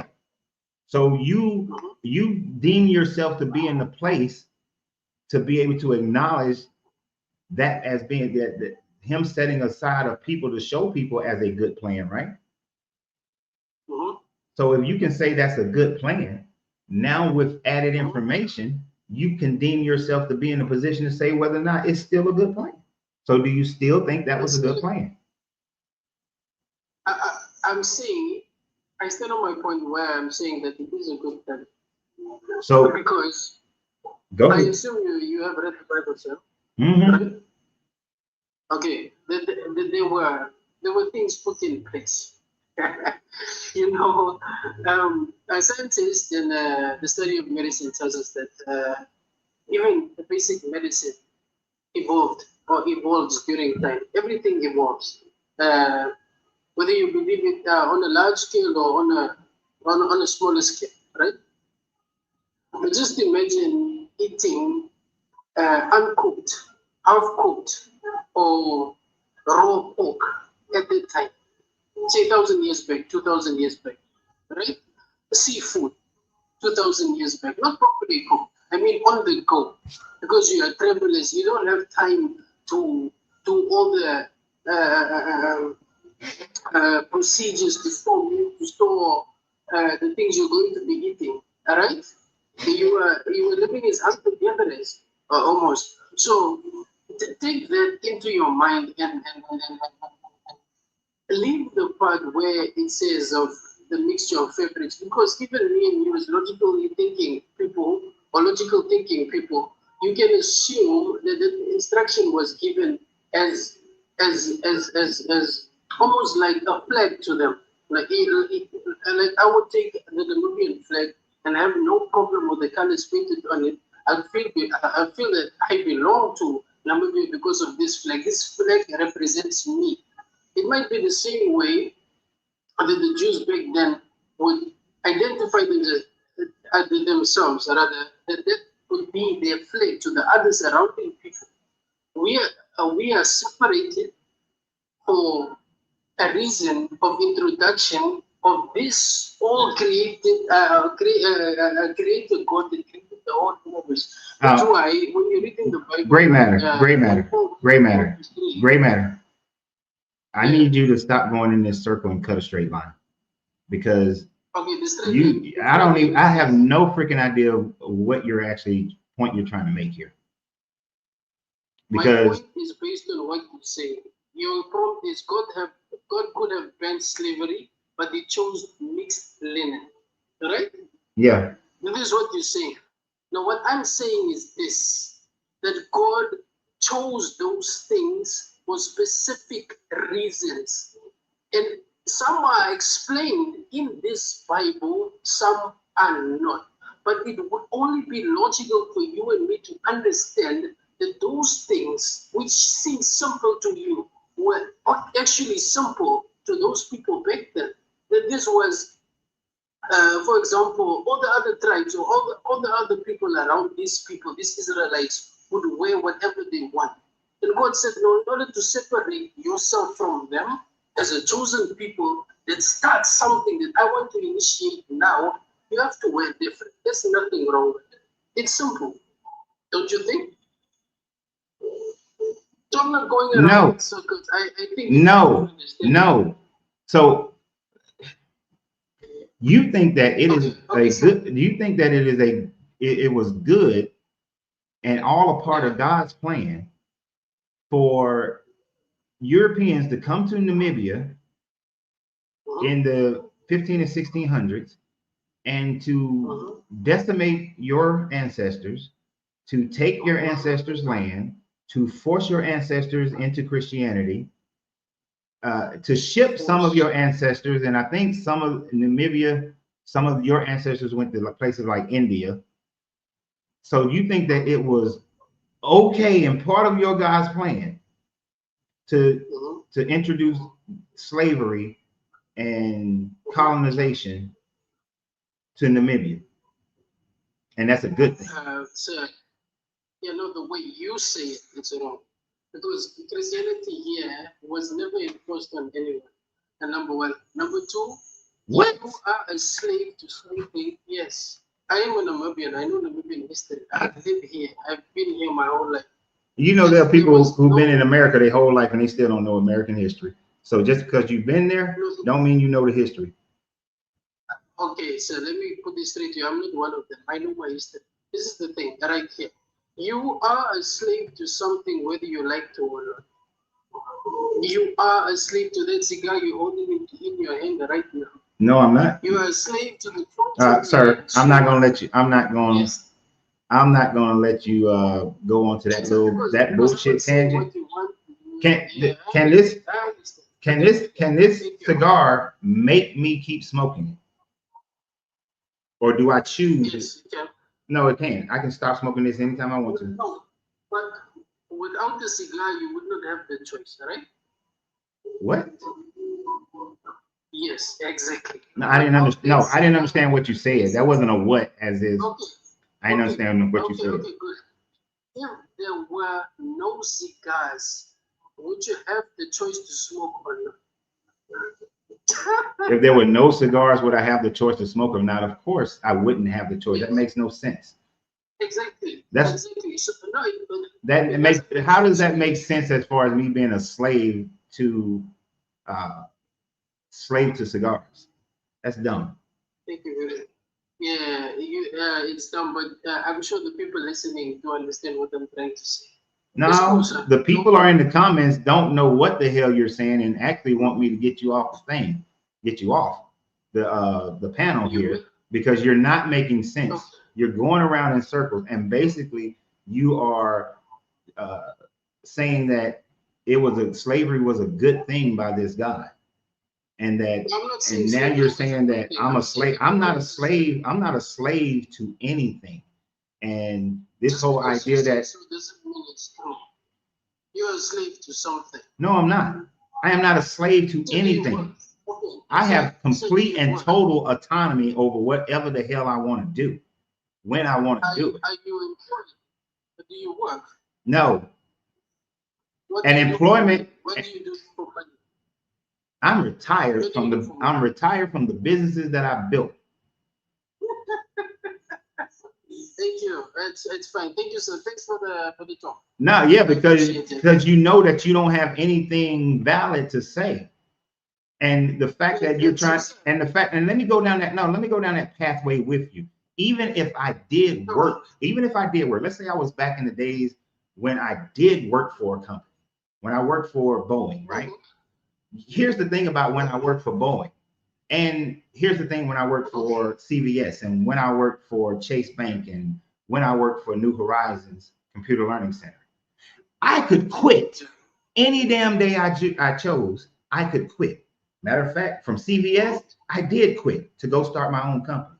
From Chase, I did quit to go work for myself. All right. So the fact of the matter is the difference between a slave and someone who is employed is the fact that I have the choice of whether or not I want to continue to work for them or not. When you are a slave, you do not have choice. If I would have came to the boss at whoever was my boss at CBS and said that, hey, I don't want to work for you no more, but he had the power to say, oh, yes, the hell you are, then I'm a slave. And I had no choice but to do it, then I'm a slave. But the fact that I say, you know what, this is not working for me. I'm going to be leaving y'all in the next 2 weeks. I had the choice and I left. That's not slavery. The fact that you think that having a job is slavery just shows that you are a slave unto yourself. Yes. But what you need to understand is, even though you're not a slave to that specific person or company, you are a slave to a system. Because even if you quit that job, you have to find another one to survive, right? No, I started a company, dude. I started a company. And then here's the other part. Because of the upbringing that I had, if I didn't want to start a company, and because I owned land, I could have went and farmed that land. I could have put, matter of fact, my house in Florida, I had solar panels and I was on well water. So I wasn't under the government system of electricity. I wasn't under the government system of water. And I had enough land that I could have farmed the shit out of it, and I wouldn't need government or bartering from nothing, and could be in my own autonomy. But I don't like to farm. So therefore I chose to work. If work was the boss of a company, would you be a slave to it? If work was the what of a company, would I be a slave to it? Was the owner of a company, would you be a slave to it? No. Because no. It doesn't matter whether you're working for private sector, farming, you have to put in work, right? No. You can't just lay on your bed and pick an apple here and pick a grape there. You have to do something in order for those things to be sustained, right? And produced. That doesn't make you a slave, dude. I could choose not to work at all and just live off the land. I could go to Brazil, go into the wilderness, and just live off the land, pick some fruit, eat some greens. You have to pick that. You have to get that. You know what? You are ridiculous. You are ridiculous, and you are. I was being respectful earlier, but now I'm not. You're ridiculous, and you are an idiot. You are a fucking idiot. If you're going to say, shut the hell up. If you're going to say that the only time a person is not a slave is they just lay there, don't do shit, and the food then falls in their mouth, I guess chewing the food makes you a slave because you got to do some work in chewing the food. Come on, man. You're not that deluded to think that you are a slave if you have to move. Are you being serious? Are you serious? Are you serious choosing this as a prompt and having a discussion with grown human beings? And you think that this is something that you can debate about when it's so simple? Dude, you don't even know the history of your own country. Your people were manipulated into Christianity with gifts and technology, and you don't even know your own country. You think that Namibia, slavery was good, colonization was good in Namibia. You don't even know your own shit. And then when these people get up here and they start talking about, oh, if you have to work at any time frame, you are a slave to money. You are a slave to the system. That is just the dumbest shit ever. In order for y'all, and what did I say earlier? You have to come up with some stuff to try to justify. You have to come in and try to justify the bullshit slavery so that you can be okay with it in your Bible. Oh my gosh. If you can't even be intelligent, I don't even want to talk to you. What up, Steven? Are you over 21? Hey, praise God, what's going on? Are you over 21? Oh yeah, I'm 55. All right, cool. You a believer in the God? Yes, okay.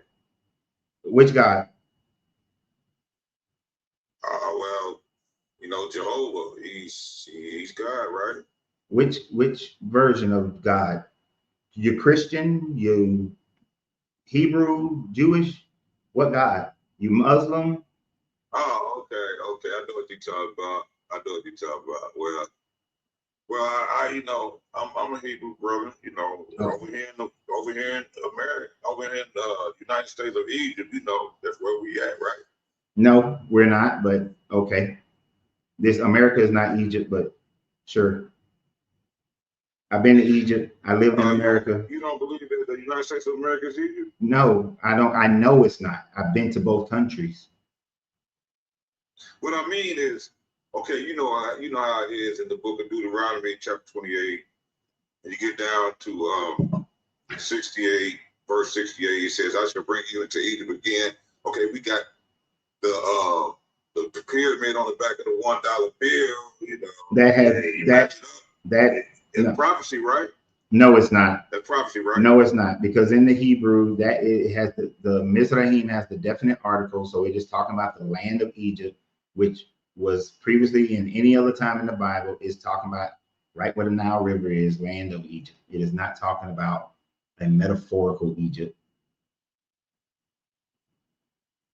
Okay, that's fine. I hear you there. But okay, who are we as quote unquote what they call it? You know, they call us black people. I mean, we know, you and I both know, we can go to the store and buy some black shoes, and black is just black, right? But when we look in the mirror, we see brown skin, see hair like wool. I'm trying to get where you coming from and to who we are, because I know I've been to church. I heard an elder say that we are the Egyptians. You know what I mean? So We're not. Can you expound on who we are? So we, and it's hard to use the we, but when we talk about we in general terms, are we so we in the black people in America, the black people in the Americas, and if we specifically talk about the United States, then we, the black people in America, are overwhelmingly, and the majority of our ancestry comes from West Africa, right? You got a little European in there, you got a little indigenous people in there, but the overwhelming majority of what we generalize by as races, which is black, white, Asian, so on and so forth, those are just generalizations. They're not meant to identify your actual skin tone. It's meant to identify a racial makeup and what the majority of your racial makeup is. This is why we've had categories of mulatto and so on and so forth, because it shows, okay, like I have an ancestor who was said to be mulatto because one parent was white, one parent was black. So he's mulatto because he's half and half.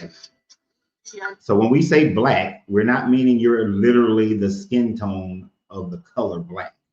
It's a general racial term. But we are the majority from West Africa, not Egypt, not Israel. Okay, so you saying like ancestry, like okay, it's like from places like Congo, different areas around off the African continent. Mostly from Nigeria, Benin, Vayuda, what modern day Ivory Coast, Ghana, mostly Togo, mostly from those regions, from those modern day countries. Oh, okay, I see. Well, I'm just saying, what I'm getting at is like, okay, they didn't specify. Well, they called us Negro. They called us black. Like when we went to go, fill out job applications, they say Negro, they say black,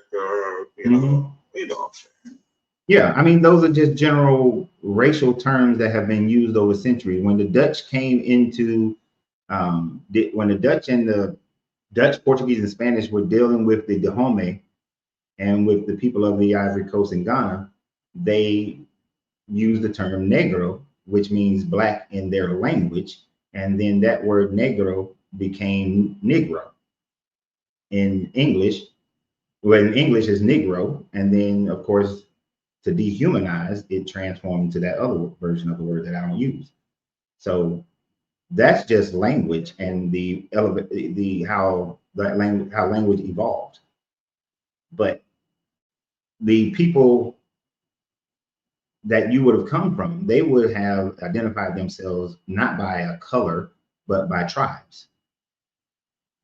So like some of my ancestry is Yoruba, some of it is Bayuda, some of it is Mali, some of it is Igbo. Okay, yeah. Okay, when the topic says God could have banned slavery, what he chose, mixed lineage. So what's being said that God, are you saying that God, by him choosing mixed lineage, he chose like multiple people other than just what they call quote unquote? I mean, what do you? I mean, explain that topic to me, please. I'm curious. No, it's cool. So what I'm saying is that out of all the different rules that this guy could have chosen to ban, instead of banning humans owning other humans, he focused more on whether you are wearing a piece of clothing that is of mixed linen. He focused on if a child, don't boil a baby cow in his mother's milk. Things that are less moral, less immoral, if immoral at all, than the immorality of one person owning another person. Okay. So like, if you were, let's say you right now became God, right? Stephen becomes God. Would you tell people to own slaves, or would you tell them that owning slaves is not a good thing? I don't want y'all owning slaves, period. I would say not to own slaves. Okay. So this guy, instead of saying but this guy says it's okay for you to own slaves. So you have a higher moral character than the God of the Bible.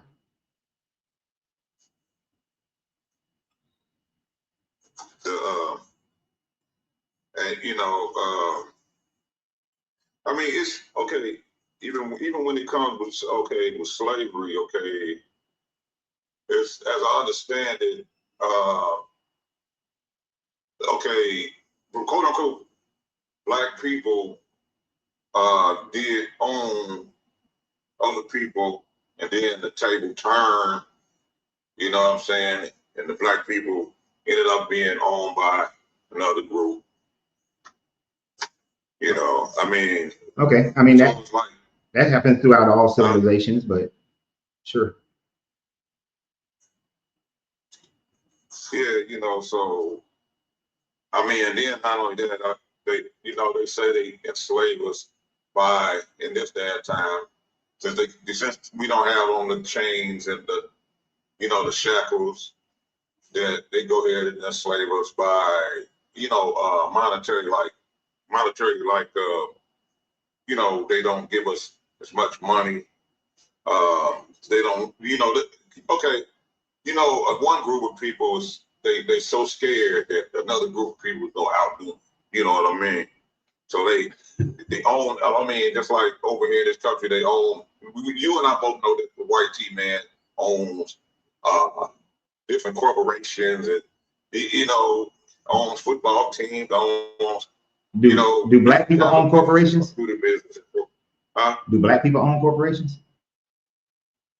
Of course, but I believe that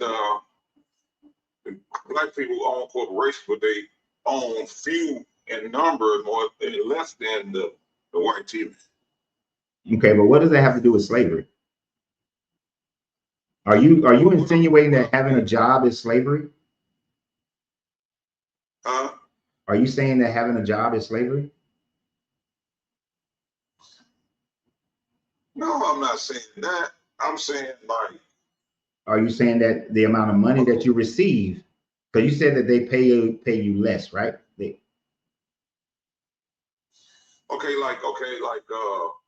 Like poor neighborhoods, they don't, people that are in poor neighborhoods, they looking for the best, right?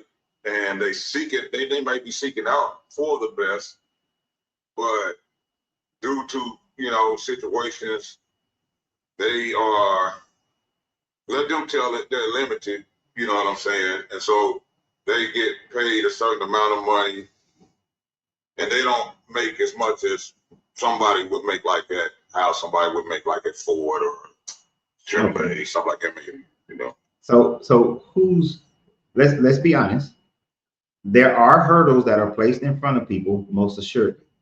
But whose fault is it if you decide that you're only going to make yourself cashier at Walmart valuable, but then this person goes to a tech school and makes themselves welder at a Ford plant valuable?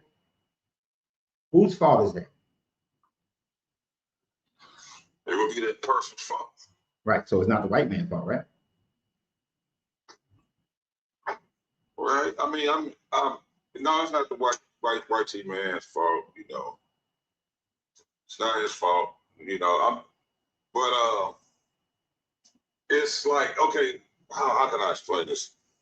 It's like you want to, okay, say like, oh well, I'm trying to say it the best way I can. I mean, I don't know if you're going towards it. It's undeniable that there are hurdles in place to make it more difficult for people to come out of poverty, and really for anybody to come out of poverty.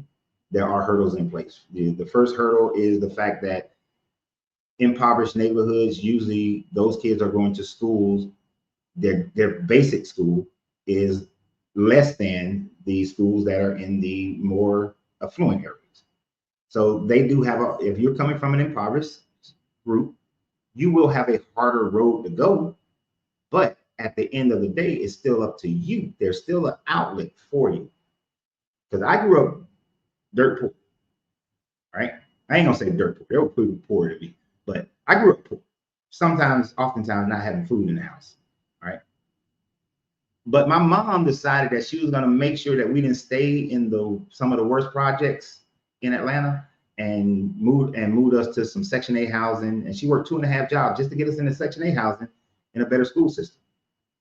So that gave us a little bit more opportunity, right? Now, I will say in the earlier parts of life, I took more advantage of those opportunities than my brother and my sister.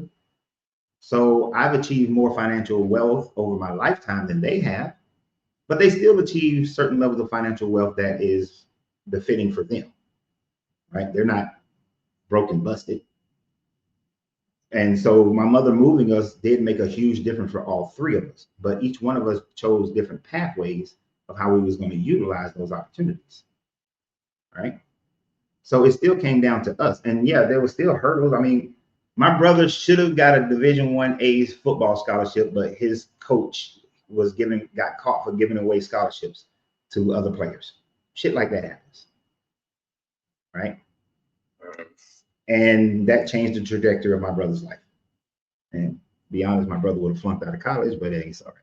But the point is, yeah, there are hurdles in place, but we still have the power and the ability to overcome those hurdles in most countries, right?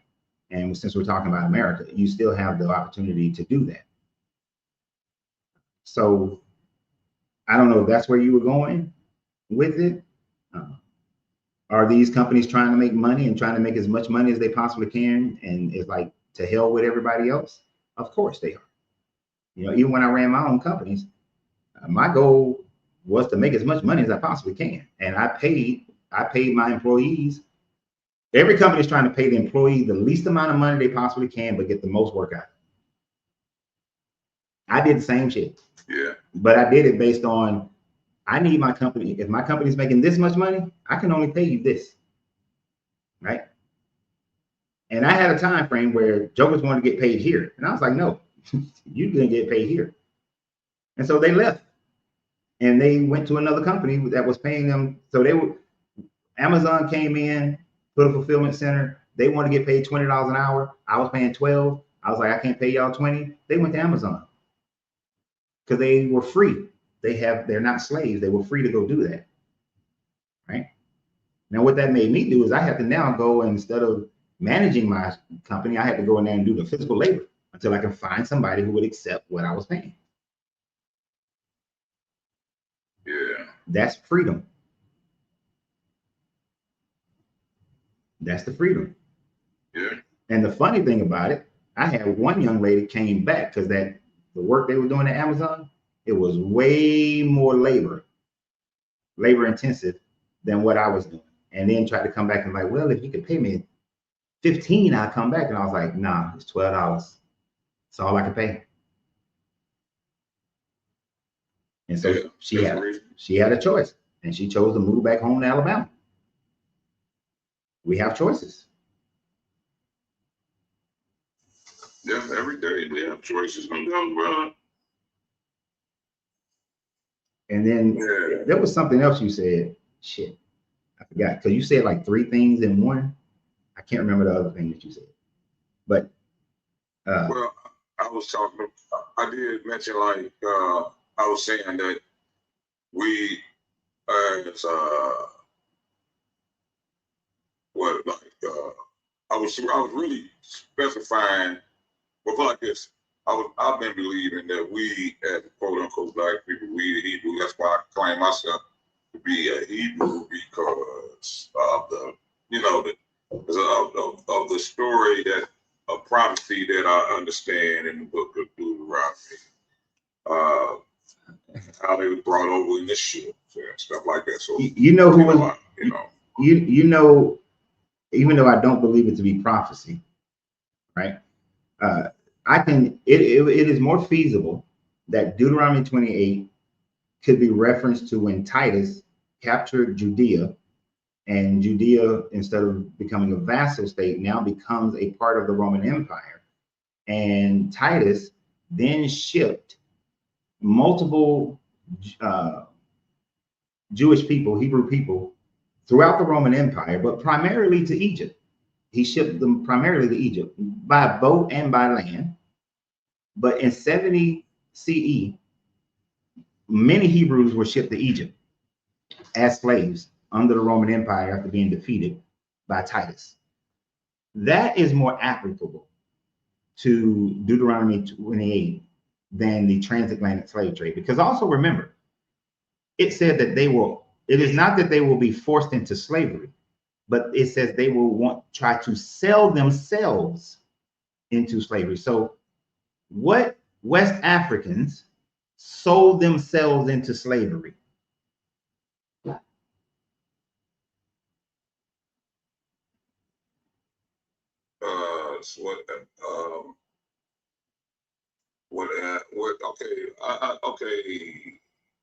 Well, they did. Well, the white man came over to Africa, and they got, they made them get on the slave ship. They dispersed to the 4 corners of the world. The tribe of Judah is dispersed to the 4 corners of the world: America, England, Europe, Ireland, Australia. Well, Isaiah chapter 4. African slaves didn't go to the 4 corners of the world. African slaves went to Europe and they went to the Americas. African slaves didn't go to Australia or Asia. As a matter of fact, they went to India and they brought slaves out of India over to Africa. That's why you have huge populations of Indians in East Africa and South Africa, whose family has been there since the colonial times of slavery. And they really didn't take slaves to Australia. They got to Australia and they made the Aboriginal people who were already there into their slaves. The same thing with New Zealand and so on and so forth. Now, they couldn't really get away with it in Japan, although they brought a few. You got like a couple of black slaves that went there, but they were usually valets to missionaries and other people like that. So they didn't bring them to the 4 corners as the Bible would say, all over the world. They primarily went to, and after the 1600s, by the time we get to the so you got to remember, it didn't even start till the late 1400s is when the slave trade started. In the late 1400s, most of them were going to Europe. Most of them were going to Europe. Then in the early 1500s, they started coming to the Americas. And then throughout the rest of their time, the overwhelming majority of African slaves went to the Americas for that sugarcane crop, and for the sugarcane and cotton were the two main crops that they was coming to the Americas for. Oh, okay. So, All right, it's been so, nice yeah. talking to you, man. When are you usually on though? Monday through Friday, 12 Eastern Standard Time, 12 noon Eastern Standard until the hunger pains hit me. Okay. He said 12 to whenever you get hungry. Usually, I will stop. I will have a hard stop at 4 o'clock because my wife will be home in an hour after that, and I still got to get lunch and do some other work do some other videos before I get ready to enjoy the rest of the evening with my bride. Okay, well, it's been nice talking to you. Hopefully, I can get with you gobbling tomorrow. All right, I'll be here tomorrow. Appreciate you, Steve. All right, peace, man. Peace.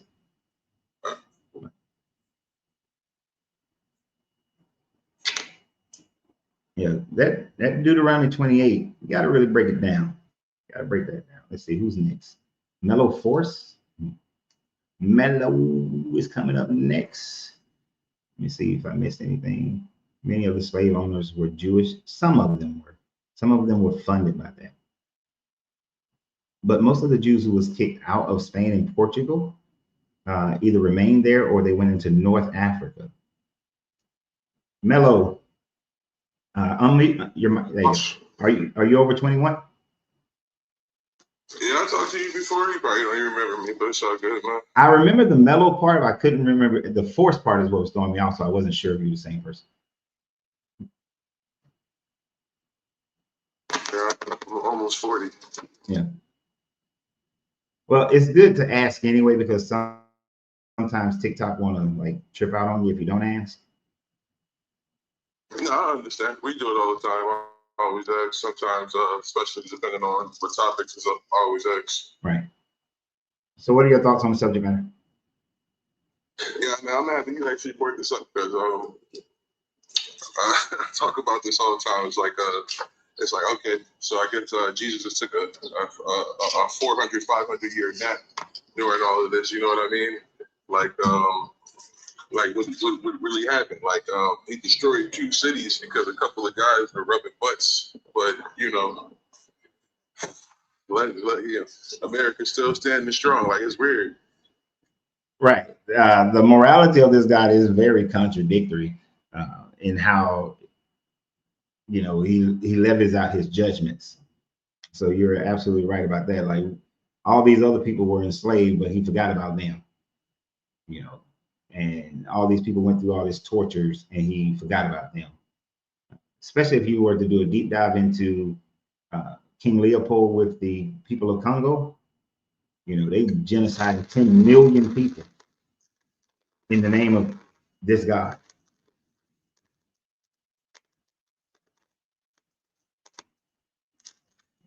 Oh, you sound like static on a record player. Yeah, something's going on, Mello. Yeah, sorry. Yeah, King Leopold wasn't the only one. They had all that rubber quotas, and that definitely unalived a whole lot of us over there. They definitely don't like to talk about that genocide, Holocaust. They definitely avoided that topic. What was I saying before that? Yeah, man, he just like I'm saying he, like the God of their Bible just basically ignored everybody else. I don't get how they feel like Jesus did enough and set enough people straight before he left.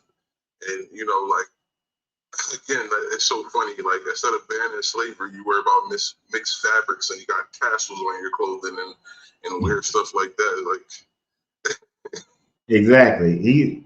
He was incredibly detailed in how the tent of meetings is supposed to be built, what the priests are supposed to wear, how they're supposed to purify themselves. Incredibly detailed about that. But then when it comes to slavery, he's like, yeah, go ahead and have some slaves. The only thing I don't want you to do is enslave your own people, but you can enslave everybody else. Right. And don't beat them, or what would he say? If they unalive after you're beating, then you get in trouble. But if you beat them to the point of almost unaliving and they survive, it's all good. Actually, here's the thing about that. When you actually break that down into his, to what the words are saying, you can beat them, and this is only beating a slave, not an Israelite. Israelites are not supposed to be beaten, right? But this is only for slaves. You can beat them if it's not that they get up and they're still alive after 2 or 3 days. They could die after 2 or 3 days, but as long as they don't die within the first 2 days, that's when the master is punished. But if they die like 5 days later, that's fine. Your master is still not punished. So it's about how long they're able to survive. Yeah, that makes sense, man. I read about this story once on one of these plantations in the Caribbean, and one of the slaves was he complained that he was sick and he couldn't work. So of course, naturally, as the white tea does, he punished him by throwing him into a vat of boiling sugar, and then after that proceeded to whip him. And it took him reportedly, it was like 3 or more months to kind of just recover, kind of. You know what I mean? Kind of. Right. You never get over the mental. Yeah, that's just cruel as fuck. But when you develop a sense of Black people are not human and that Black people don't have souls, then it allows for your morals and your conscience to be soothed and be able to accept doing those types of atrocities. Because I don't know if he was on here a few days ago or last week, or was that yesterday? I don't know. But I brought up the fact that Giordano Bruno in the 1500s was one of those Christian writers who was saying that Black people were from a race that was before Adam, and that Adam was white, Noah was white, and that Black people were beforehand, and Black people didn't have souls because only a soul was breathed into Adam. So therefore, Black people don't have souls. And that was still supported in the 1800s, 17 and 1800s by other so-called theologians or smart people, because some of them weren't true theologians. They was like this one dude was a lawyer, but he wrote about that. So the mentality of the slave owner was that the Black people didn't have souls anyway. And Pope Nicholas V argued that point. And the crazy part is that it's so contradictory because remember, they must be baptized and converted before they can come over here in America and be slaves. So like you don't believe they had souls, but apparently they must be converted. Like I don't. Yeah, and that's what in Pope Nicholas V in his papal bull that he wrote in the 1400s. That's exactly what he was saying, is that you go down into South Africa, make them into property slavery, chattel slavery, and then but Christianize them. But he was also saying that they don't have a soul, so you can treat them harshly. And that's the mentality that the transatlantic slave trade had, because they were all under the Pope at that time frame. Right? The Protestant Reformation hadn't started yet. From it used to be prior to racial slavery. It used to be religious based. Basically, they would go, you're a pagan, you can be enslaved, and then too many Africans started converting, and it was like, oh, our change, our supply is dwindling because all these protectorate states and this, that, and the third. So now that's when they changed it to rape. That's when they changed it to the Negro as an enslaved. You can only be enslaved in perpetuity for life, and you are what the mother are, all that stuff. Not only that, but here's a flip that they did. So this especially happened on the British Isles. The British Isles is the main best example of this. So the Anglicans said that the Scottish and the Irish could be enslaved because they were of a different tribe than the Anglicans, right? So they enslaved them as property. But then once once America was discovered to Europeans and they needed a workforce, then they flipped the script and said, well, the Irish and the Scottish are actually white and we're white, because this is when they created race. And so they can be indentured servants because Leviticus, in the Leviticus 25 and the 33, 34, 35, around in that area, is saying that they can be indentured servants. But then the work became too laborious. And so that's when they was like, well, and this is the 1600s, the early 1600s, let's make the Africans property slaves that we can work them to death, because these Irish and Scottish, they're not working in this sugarcane. They're not doing that work. So we need people that we know that 1 out of every 5 is going to die within the first year. And then pretty much everybody's going to die within 3 years of working this sugarcane. So we're going to make the Irish and the Scottish white now, so that we can justify going to get these black slaves.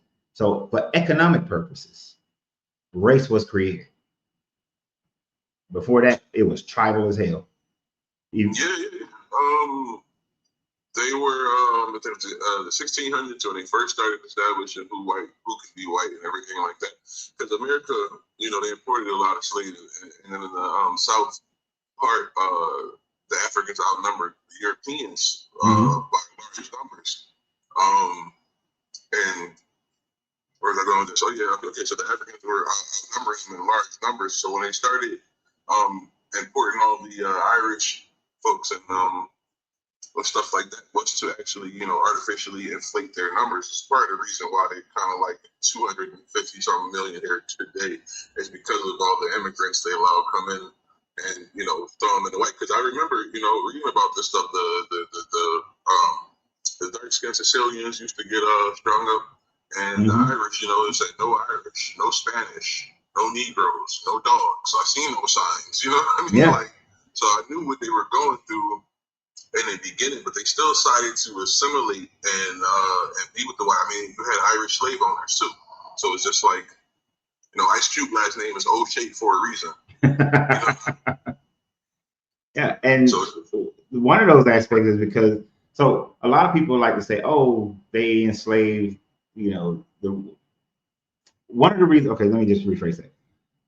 One of the reasons why the African slave became even more prominent is because the African slave could not run away, could not hide in the same way that an Irish indentured servant could, or the same way a Native American could, right? A Native American, they tried to enslave them. It really didn't work because the Native American, one, weren't as resistant to the diseases that they had already been through in Europe. So they would get sick faster and die. But they could also run away and hide amongst other native tribes, harder to find them.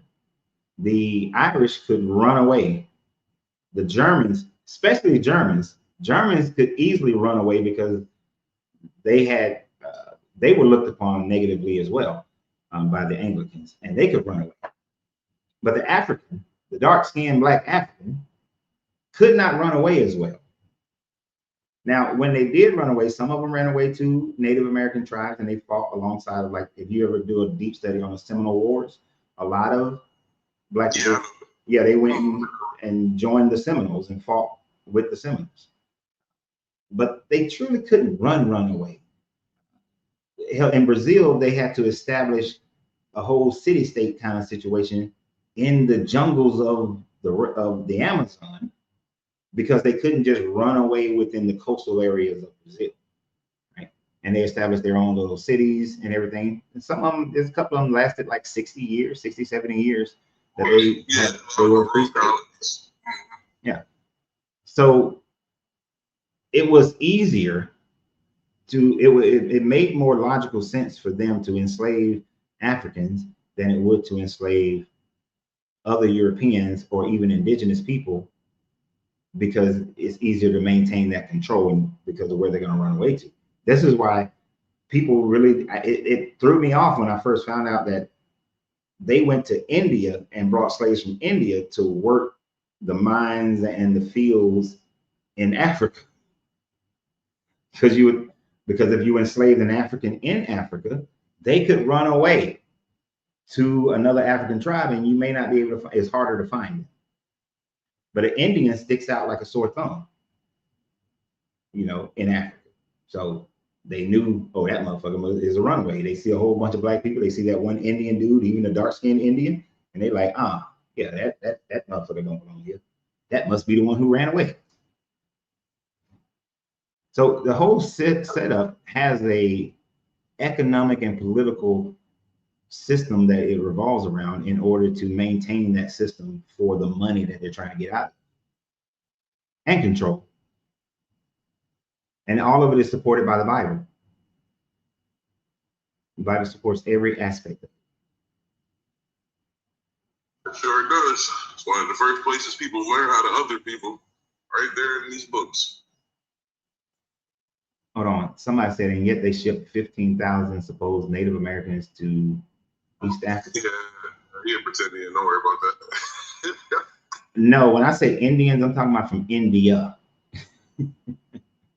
From India. Yeah, that dude was pretending like that Hebrew dude you had earlier. Yeah. Like he was heading down that same rabbit hole. Yeah, and the whole idea that we were already here,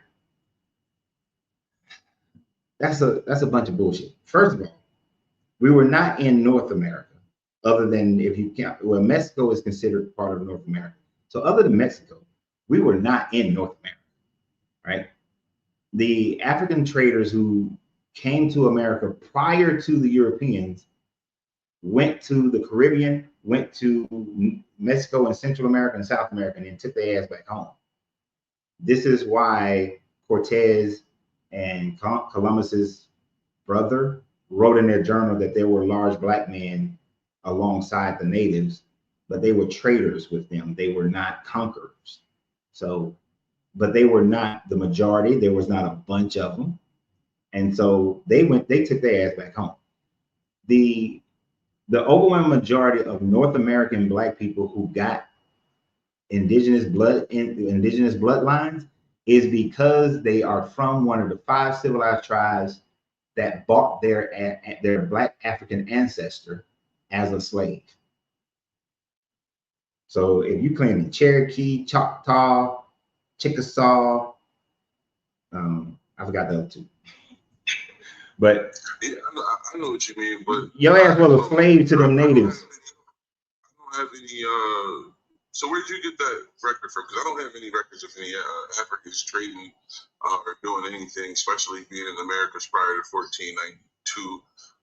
Like we don't have any stories of it. I mean, most people point to this the Heidelberg Sermon that came before Columbus, but it's not substantiated by any actual like sources or verifiable information. It's just hearsay. He actually copied a lot of that work from another white pseudo called Leo Weiner, and he wrote a book, America Before, or something like that, and it had tales of, he had like one about Europeans being in Americas prior, he had one about Africans, but other than that, we don't have any actual records. There was nothing being traded.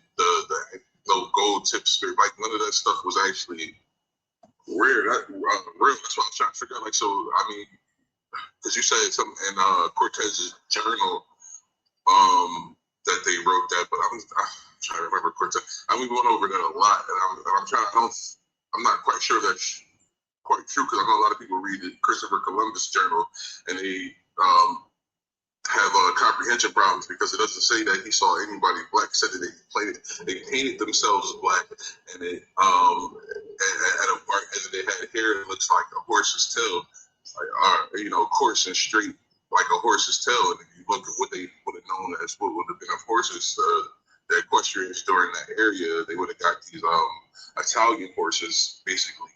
Like their horses. If you go look at their horses' hair are straight, coarse, and long. It's nothing curly or nothing looks like an afro or anything like that. So that's why I'm just trying to figure out. I gotta go check this Cortez. I gotta go check out what you said. So the actual journals are lost. So Cortez and Columbus's brother actual journals are lost. So what we have is other people who supposedly quoted from those journals, right? And so you can find. I saw it the first time I saw it was in Barcelona. That's all I can tell you about that one. The first time I saw it was in a museum in Barcelona, where they were they had other journals that was quoting from Cortez, was supposedly quoting from Cortez and Columbus brothers journals. So that was in Barcelona that I saw that. So if I can't tell you the name of the museum, but if you start at La Rambla and you go all the way up till it gets to this traffic circle, this was way the fuck up the street, and there's a traffic circle, and there's a church and a museum kind of to the across to the left. And in that museum is where I saw the writings about the journal and what they had in there and what he supposedly wrote. So that's about as far as I can tell you that one. But the main thing is the gold tip spears that Columbus got from that they were getting from the people in the Caribbean and in Central America. That gold comes from Ghana. So just critically thinking through it, how could they have gotten that gold from Ghana if they had? That's what I mean. The pictures and all that stuff they had no actual sources. The stuff that they saying were gold tip spears and all this stuff. They actually didn't have any actual. Like, I've been through this. I tell you know, we talk to these Virginians all the time. Like, and I know from a lot of these people's journals, some people actually didn't even make it to the Americas or into the Americas, and they were describing people. We got all these books how they were describing what people look like. And a lot of them were drawing like African people. They were drawing like animals with human heads, and a lot of this stuff was fantasy. They were just going off the hearsay, like how you said. But they did copy Christopher Columbus' journal before actually losing the original one. I know that for a fact. And then you know, it's probably somebody's personal collection. I had to die again, most likely. One of those. But yeah, man, I just can't.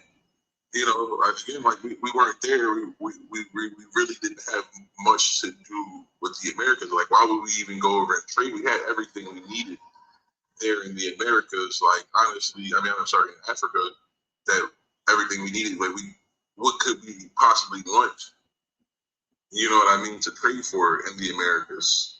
Like, I can't even honestly think we didn't have a sugar addiction like the Europeans. You know what I mean? Or a huge craving for tobacco. But we actually had our own natural tobacco plant there on the continent. I think it's like only one species of it, but it's there. You know, I just can't. I don't see. We didn't need to trade gold. What did we need? We had all the gold mines. You know what I mean? We had pretty much everything. So I know they did trade in the Europe and into like China and stuff. I know they did trade throughout those routes, especially like East Africa and all that stuff. I know they did a lot of trading on that side. But as far as the West Africans, like they wrote about the Abu Bukhari, but there's no records of him actually leaving landlocked Mali, traveling across the Atlantic with 2,000 ships and stuff like that. These are like the stories they're talking about, and it's all coming from this Ivan Van Sertima book that came before Columbus. Again, he wasn't no archaeologist and anthropologist or anything like that. He was a linguistics guy. He did language. Okay, so I'm gonna go back and do more research about the gold tip spears and the journals so that I can have it more concise, because I don't have it concise in my mind right now. So I'm gonna just let it sit. As far as the Mali Empire during the time frame of Abukari, it wasn't landlocked at that time frame. It extended to the coastline. Right.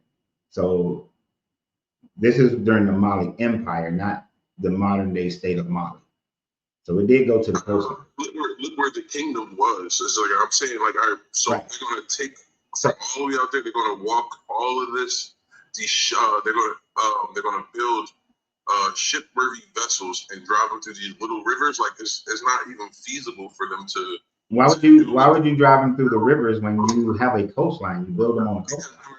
during that time period, all the coastal cities were being attacked. I mean, like, so we're really going to. I'm just trying to like figure it out because during that timeline, West Africa coast, like they were being the seas were already being guarded by the Portuguese and the Spanish and the British, everybody on that side, right? During the time of Arbitrary? Wait, I'm tripping. I'm thinking about different time periods. I apologize. Yeah, I was gonna say during the time of Arbitrary, that would have been like the 13th century, 14th century. I'm sorry. Yeah. I'm sorry, but it was just running together in my head. I don't know how I just did that. Yeah. Okay. Yeah. So, and even if they were dealing with the Portuguese, it still wouldn't matter too much. But this would have been before they started coming down to the Canary Islands and so on and so forth, with the Portuguese and all that. The story of Abu-Bakr, there's no actual record of that man actually existed. Like, it came from some Arab dude. That's what I got. Like, there's no actual, like, he would have been, they said he would have been the progenitor or so of Massa. Right. You know, like right before that. So, but there's no actual record of this dude doing, you know, these people, they have their records. They'll tell you themselves, they don't have any records of them building 2,000 ships and sailing across. Like, there's none of this coming from them. Yeah. So, I mean, it's nothing, it is nothing it's story time. So these are just these are the stories that the people told. These are the stories that Mansa Musa was telling. And according to that story, which a lot of our information do come from stories, every culture didn't write down their history in the same way that you had in European culture during that 13th, 14th, 15th century. So you may not have as much documentation. Although I do find it interesting that the Mali Empire at that time frame, they had universities and they had colleges. So I would think that we would have some type of information concerning him coming across, because they knew about what's called the Atlantic River. You know what that is, right? Yeah. Right. So, and Columbus kind of shows that that West Africans knew about the Atlantic River because his 4 pilots for his boats were all from Ghana, modern day Ghana and Ivory Coast. And those guys knew about the Atlantic River, and that's why they sailed across on the Atlantic River, which is why they ended up in the Caribbean, because that's the main place is going to take you, and that's why hurricanes go there as well.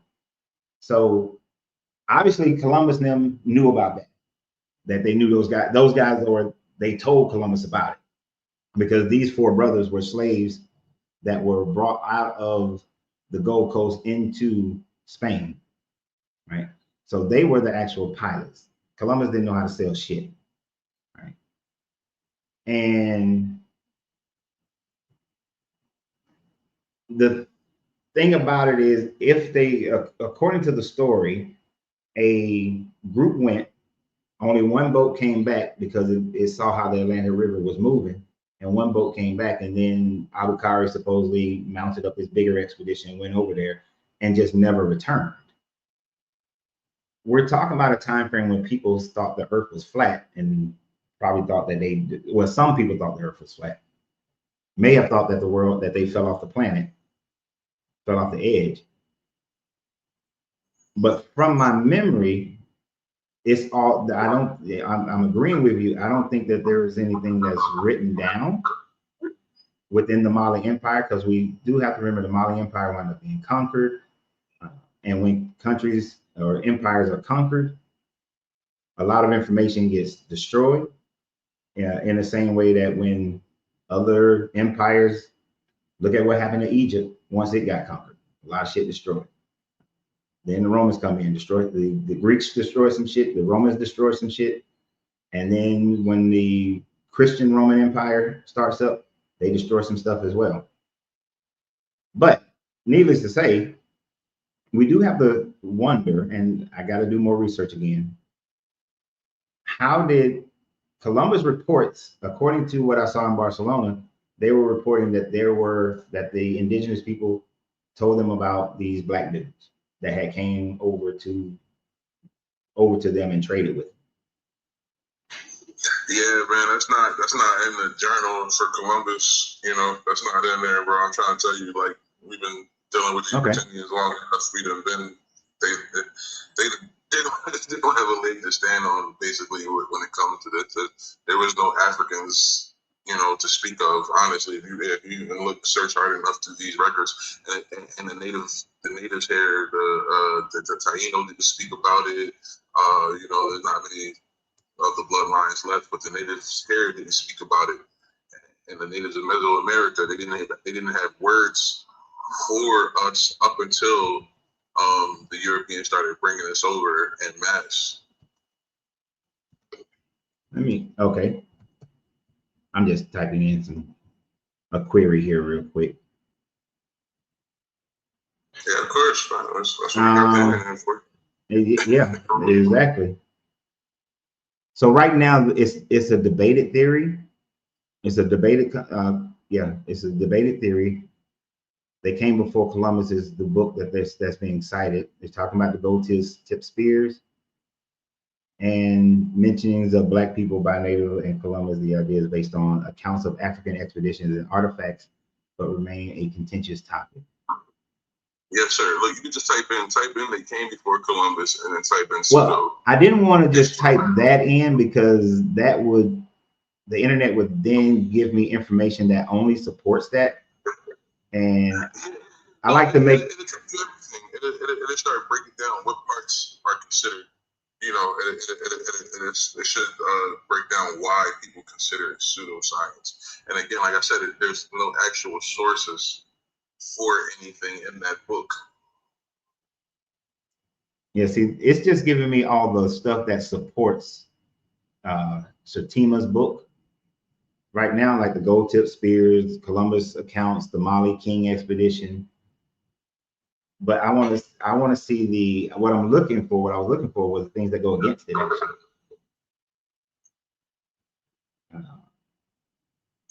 Yeah, that's what I'm saying. You just type in They Came Before Columbus, and you can type in pseudohistory or pseudoscience next to it, and Google should give you like a little breakdown about it, about why it's considered and why the scientific community has widely dismissed this book for any accuracy. So.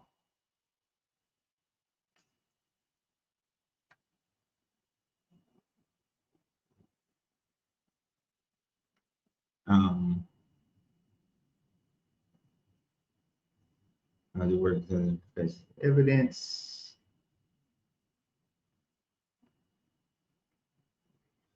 Okay, so while evidence confirms Viking and potentially Polynesian contact before Columbus, claims widespread Columbian African voyages are not supported by concrete archaeological proof, rely on interpretations of controversial artifacts based on historical accounts and speculative linguistics.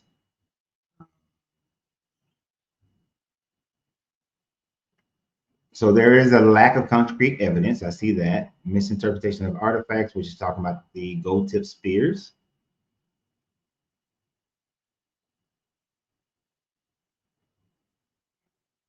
I'm gonna have to dive deeper into this one.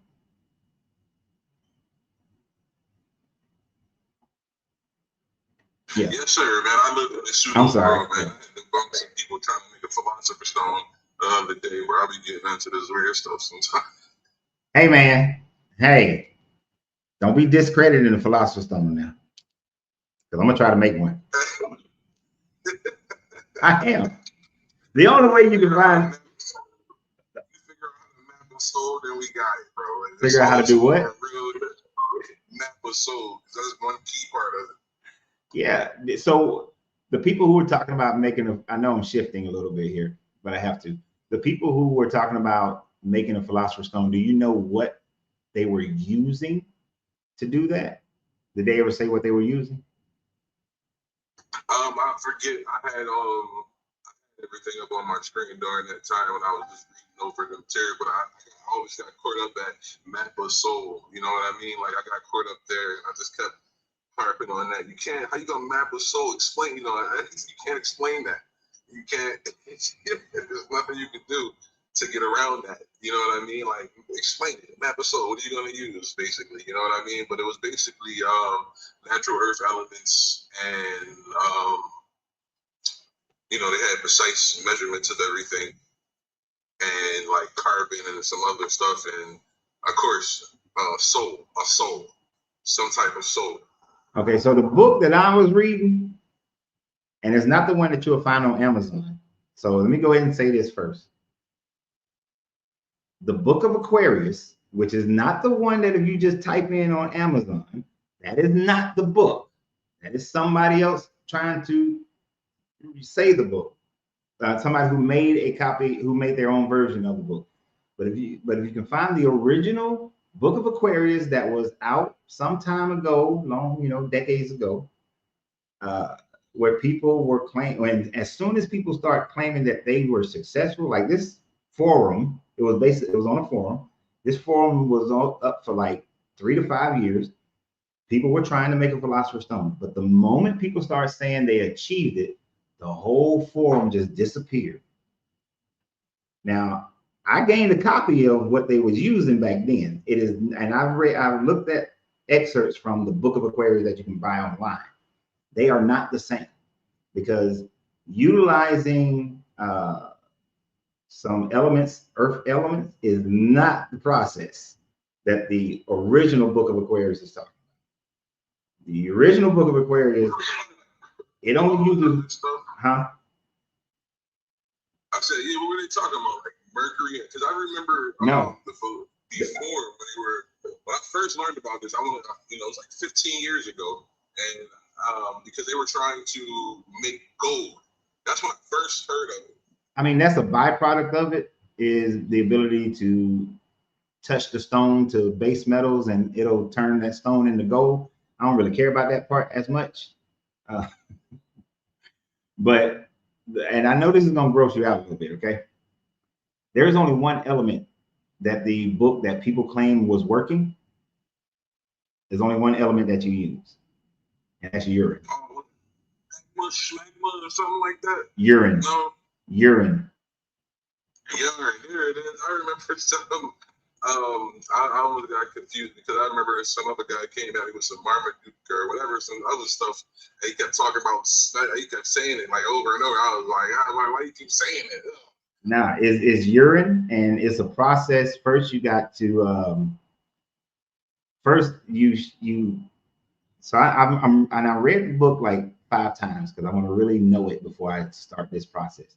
But first, you got to cleanse the hell out of your body system, right? So you got to stop eating trash, cleanse your body, whether you do some fasting, only eating natural foods and shit like that, right? No meat. And then you save up a whole bunch of your urine. And you go through this process, which could take you anywhere from 3 months to a year, of distilling your urine and by boiling it. Now, this process is how the discovery of phosphorus came about, right?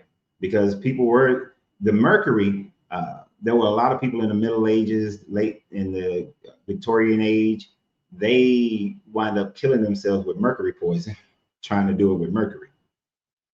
But this is, no, you don't drink. I'm sorry, Debbie, you don't drink the urine. Oh my gosh.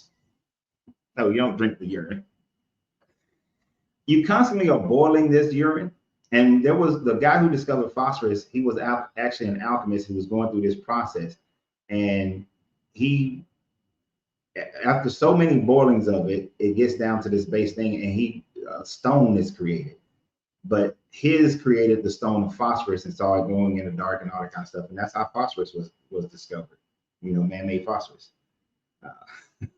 So the other part, in this book, you don't ever drink the urine. You make the stone, and once it turns into a certain color, then that stone is a philosopher's stone. But getting to that color is the hard part, because you have to maintain, when it's just sitting and resting, it has to be maintained in a certain temperature, certain humidities, all this other shit, in order for it to work. I'm just gonna try it just for the shits and giggles of it. Yeah, I wish I still had the screenshot, because I definitely see it was more ingredients than just urine, like whatever they were reading from was probably some new modern pseudo that they came across. And I guess that's what I said, a big part of it, of completing the stone, was be able to map a soul to complete it somehow. And again, I don't know, I don't get how they were going to do it. You know, I get the desire. If you want gold or whatever else it could do, you know, I get it. But come on, guys, like this is just ridiculous. You're wasting your time. Yeah, I'm gonna waste my time doing this, and I know that it's supposed to stink like nobody's business and everything, but I just want to do it just because, you know. Well, make sure you get away from your wife, but she ain't gonna appreciate you. Better get a shed far away from the house. She gonna be all right. She gonna be okay. When I do the boilings, I'm gonna make sure that she gone, you know, for the boiling, because that's when it's supposed to stink like nobody's business, is when you're boiling this stuff for certain time frames, and then you let it rest, and you filter it, and then you let it boil it again, and over again until you get to this stone. Hell, if I do it and all I created some phosphorus, it would have been worth it just the science of that would be worth it to me. You know. Yeah, it'd be a fun little experiment, I guess. You know, just make sure you get your mask on, because you never know what kind of bacteria might get in the lungs from now, I'm gonna tell you, boiling. If I disappear all of a sudden, it's because I was successful. That's what you was doing. It was because I was successful. All of a sudden, y'all don't hear from me no more. It's because I was successful. And if you are successful in achieving that, you better hide. But I'm gonna be rich. Now, if I'm successful, I'm finna go touch some metals. We finna have some gold. And then me and my wife, we getting the hell on. Y'all ain't gonna see us no more. Because the other part, the other theory of the Philosopher's Stone is that once you got it, and once it does what it's supposed to do, you then eat the stone. And that's supposed to regenerate your body. It's not supposed to give you immortality in the sense that now you're immortal. It just regenerates your body like back to when you was in your late 20s or something. You know what I'm saying? Like you regain your health. And if that shit working, all this arthritis be gone, bro, I'm disappearing. I'm gonna take all my gold and I'm disappearing. Hey, you gonna be the new Tylenol company secretly. We're gonna start a whole new pharmacy. Hell no, I ain't doing that. The pharmaceutical company killed my ass if I was healing y'all. Look, I'm not scared, but I'm not stupid. You know what I'm saying? Not scared, but not stupid either. What's his name? Moses West, the guy, he made the atmospheric water machine. That's how I thought they was gonna take him out, but he's still here.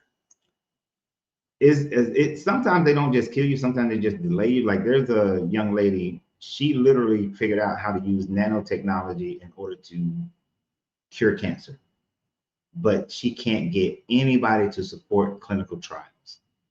And a clinical trial, a true clinical trial, lasts for like 10 to 15 years, and it could cost anywhere up to about $30 to $40 million. And she can't even get the first, $5 million. So sometimes they just put you on such delay until you just kind of give up instead of just killing you. Yeah, I seen her actually. I seen that story. This is like a few years ago back now, right? Oh, this is more than a few years, because I actually donated money to her back in, I think that was like 2014 when I donated money to her. Yeah. Hopefully she's still campaigning. She's still campaigning, because I've seen her on my Facebook every blue moon. But yeah, she's still out there. She's still out there, but that's what I'm saying. I came into contact with her in 2014 because she's out of Atlanta. Well, she's from Alabama, but she's out of Atlanta. But she was that was like 2014 when I found out about her. She had already been doing this for a lot longer before I found out about her. But like I said, she couldn't get the money. no institution would support her. So she was grassroots. And not one, not a Beyonce, like that's crazy. Hell no.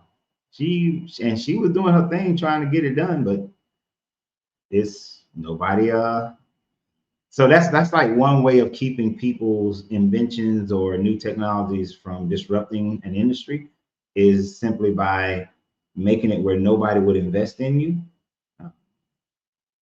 because there's no money in the cure. Yeah, that's what they keep telling us. Yeah, I mean, there's no money in the cure.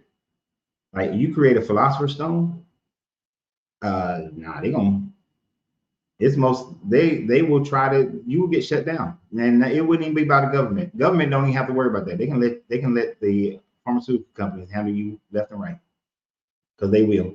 It's just like the man who created I was mad about this one. He created a washing machine that doesn't use detergent or anything. It uses sound waves to clean. And I think it was Maytag who bought his invention, and they shelved it. And then you didn't. That would have been great. That would have helped the environment so much, save people a lot of money. Yeah, but they shelved it, and then by the time the patent ran out, the only thing you saw, because I'm into golf, the only thing you saw was somebody using that same technology to clean your golf clubs.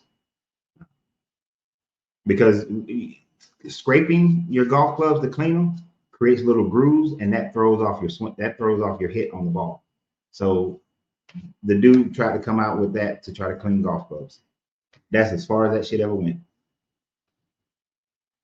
So you're not gonna see certain things come out that are like that, and certain things that you see what they did Dr. Sebi. As soon as the Supreme Court said that, yeah, he cured those people, all of a sudden he dies. A little fishy to me. This healthy ass man just all of a sudden get the flu and die. He lived for a minute to that case, man. He unalived though, because they put him in that prison where he got the heart condition, so he didn't have access to anything that actually helped him. I mean, but he didn't. When I talk, we got to deal with these pseudos. When I'm looking at his case, if you look at his case, he didn't win on curing people. That's not what the case was about. The case was actually about him diagnosing people without a medical license. He didn't do that. That's why he won. But he had all these people come up there to him. All these witnesses came saying, he healed us, but that's not what the case was about. You know what I mean? They were there. They said this stuff. But if you go and look at what the case is actually about, it wasn't about him curing people or anything. It was about how they could prosecute him. Was he illegally diagnosing people? How could they prosecute him on illegally diagnosing people if he's not an American? Don't even make sense to me. He was operating in America the whole time, remember?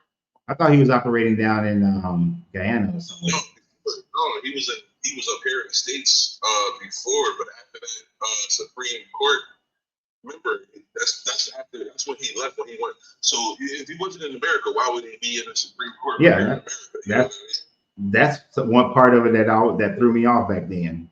But I didn't look deep into it, so I'm gonna look deep into that as well. Let me write that down.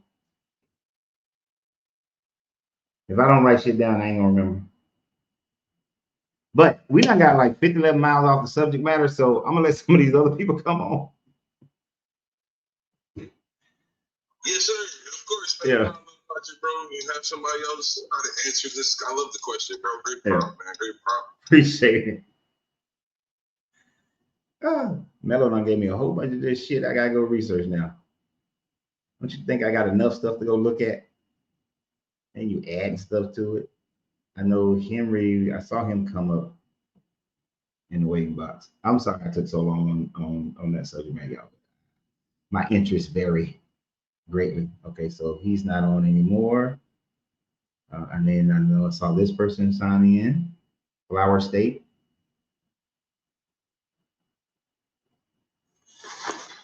Flower State. Afternoon. I actually didn't mean to hit that. I was trying to get into your conversation earlier. I appreciate what you do. You know, your message, all of that. I think you're on the right path. But you know, my bad. when I called you to get on. Flo. It was Flo. about Flo. you know Flo. the indigenous Flo. Americans Flo. versus Flo. we're dealing with Flo. Flo. Are you over 21? I can't hear you. Hold on. What'd you say? Oh, are you over 21? Absolutely. Okay. And my apologies for calling you Flower. I meant Some. it says Flo up there, but I ain't got my reading glasses on. That's not an excuse though. But so you're over 21. Are you a believer? No. Okay. All right. Now go ahead. What you were saying? I wanted to join earlier when you guys were kind of talking about, you know, Mali and natives and indigenous peoples and things of that nature. I don't know if you want to even go back to that. So I'm willing to drop off if you want to take the conversation elsewhere. Well, usually I only have one person on at a time so that we can have a linear conversation. But then the other part, you waited.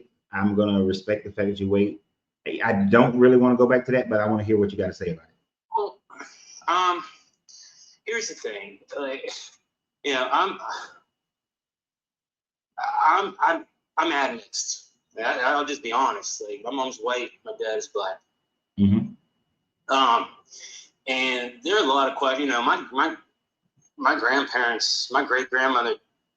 You know, my grandparents told me about my great grandfather who was Native and full-blooded. So, you know, I wanted to know more about myself because we've been robbed of who we are and our histories and our languages and all of that. So I started taking deep panel DNA tests. You know, not the 500-year ones where they're like, this group of people look like this group of people. The type that match you to the Kenwood man. The type that match you to mummies. You know, actual skeletal remains. And I started... When I started looking at my DNA, it basically destroys all of Western history, written history. Okay. You know, how so? I'm seeing, you know, Natufians in my blood, which is 20,000 to 15,000 years ago. They became, you know, the Cometians, which we call the Egyptians. I don't even like to use the word Egypt. Right. You know, I matched directly with a high priest of Osiris, mummy. You know, I matched with the ancient Hebrews. I matched with Amerindians, which is a term they don't even really use today. They call them Native American, not, you know, and that nobody's really explained that to me. They'll say, oh, you know, from what I've read, you know, oh, that was derogatory, so we changed it to Native. Well, Native does not mean indigenous. And then when you look at my DNA, I'm seeing stuff like Proto-Japanese in terms of like the Jomon. Those are melanated beings. They established Japan. I'm seeing Siberian. I'm seeing Native American. I'm seeing Amerindian. And then, you know, we're finding, I mean, we've got the Olmecs, you know, down in Belize, New Mexico. You know, you look at one of those heads, you can't tell me that's not a melanated man. I'm seeing all kinds of crazy stuff. Like I'm trying to, and on my English and my European half, I'm trying to trace back to get to the melanated Europe. I mean, some of my family I've traced back already to 1068. They're in the Doomsday Book. But what I'm seeing is it's starting to move south. So I'm about to enter France. And as soon as I get to Spain, I know. Spain and Portugal, I already know. Yeah. I'm also, I just hit Scotland, so I'm also going to hit there. I'm going to get back to that, you know, what really matters to me. Like, I'm not worried about these Europeans and what they do, other than dismantling their narrative. See, one of the things, and one of the reasons, I researched my family not because I needed to know where they were from. It was purely out of curiosity, right? That's the only reason I researched my family. It's pure curiosity. Because one of the things I recognize is that you can find damn near anything in the world in your bloodline because there's so much. We're talking about centuries, and you're starting to look at millions of people that make up who you are. So when you start to get to, you know, the 1000s, you get past the 1000s to the close to the first century, second century, and if it's possible to go past that, you can have so much mixture in your family because of how the world mixed, right? Like, I don't know if you're from East Coast or West Coast in America. I'm East Coast. You're East Coast. But my family, my African family, my melanated family is from Virginia, South Carolina, Alabama. Like, when I'm doing my genealogy, I'm in Alabama now, so and heading into Louisiana. Okay. So that's where we were. All right. So your family is from there. Good. Because of so many people moving around and crossing with each other, of course, everybody started out, just in looking at how people migrated around the world for over the last 200,000 years, you're going to have all kinds of bloodlines that could be in any individual. Right? Sure. So, I never really put a lot of stock into it. I'm pretty sure if I keep on looking up my family, I'm like if my daughter one of my daughters did the DNA tracking stuff. And yeah, I knew she was going to get West Africa. I knew she was going to get Mali. I knew she was going to get Scottish. Knew those things. Yep. But then she got other shits that I have no idea how that got into her blood. Right. Mm-hmm. And then there were things that were missing in those DNA tests that I was like, your grandfather's father was like half Cree. So there should have been some type of indigenous in there as well. But like I say, it depends on how deep the process is, what's being used. I can't remember which one she used. I learned something about that might explain why you're not seeing what you might expect. And that is so there are 3 tests. There's a Y37. It compares 37,000 SMPs. There's a Y111, which compares 111,000 genetic SMP. We're basically markers. And then there's a big Y700, which is like 700. They study 700,000 places on each chromosome.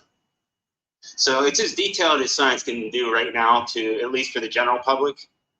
Now, I ordered it. I'm not taking it. It steeped my interest enough to know that I wanted to go deeper. Mm-hmm. So, and I think that will help me unravel the European narrative, because I want to caution people. I'm not saying that life didn't begin in Africa at all. I'm saying that we don't get the credit that we deserve. I mean, if we know the Phoenicians were building ocean-worthy vessels, there is no reason to think that they would just stay there. We know they were traders. Mm-hmm. They were commerce people. We're finding Knox-styled masks in Mississippi with seashells. I mean, they're melanated masks, big lips, noses there. It's right. We've got the Olmecs, 10-foot tall heads, pure black men. Well, I'm gonna say they're pure black men. No admixture, nothing. I can't necessarily say they were pure black men because, I was gonna post this picture once where there's this. I think I did post it. There's a black guy. He's darker than me. He looked just like that Olmec head, right? Mm-hmm. And then there's this Mexican guy. He looked exactly the same as that Olmec head as well, but of course he was light brown. Well, we have to understand that the Mexicans are admixed people to begin with. They brought the what are they? The Chicos from Asia. What I'm saying though, and what I'm saying is that there's a Chinese story about how some Chinese missionaries went looking for the Zai people, that was crossing, and the Zai people, and these Chinese people came to the Americas 25,000 years ago during the last ice age, and they were looking for the Zai people. The Zai people were a group that had left 60,000 years ago and came to the Americas, and they was looking for those people. So none of them ever came back. So whoever the people that were, if let's say these stories are true, if they did, then they would have mixed with the West Coast people whatever people were here on the West Coast, which could have been an Olmecs or anybody else, and would have mixed with those people. There's a, I think it's in like Peru. There's a tribe of people whose bloodline demonstrate that they probably came from Japan, right? And then mixed in with the indigenous people.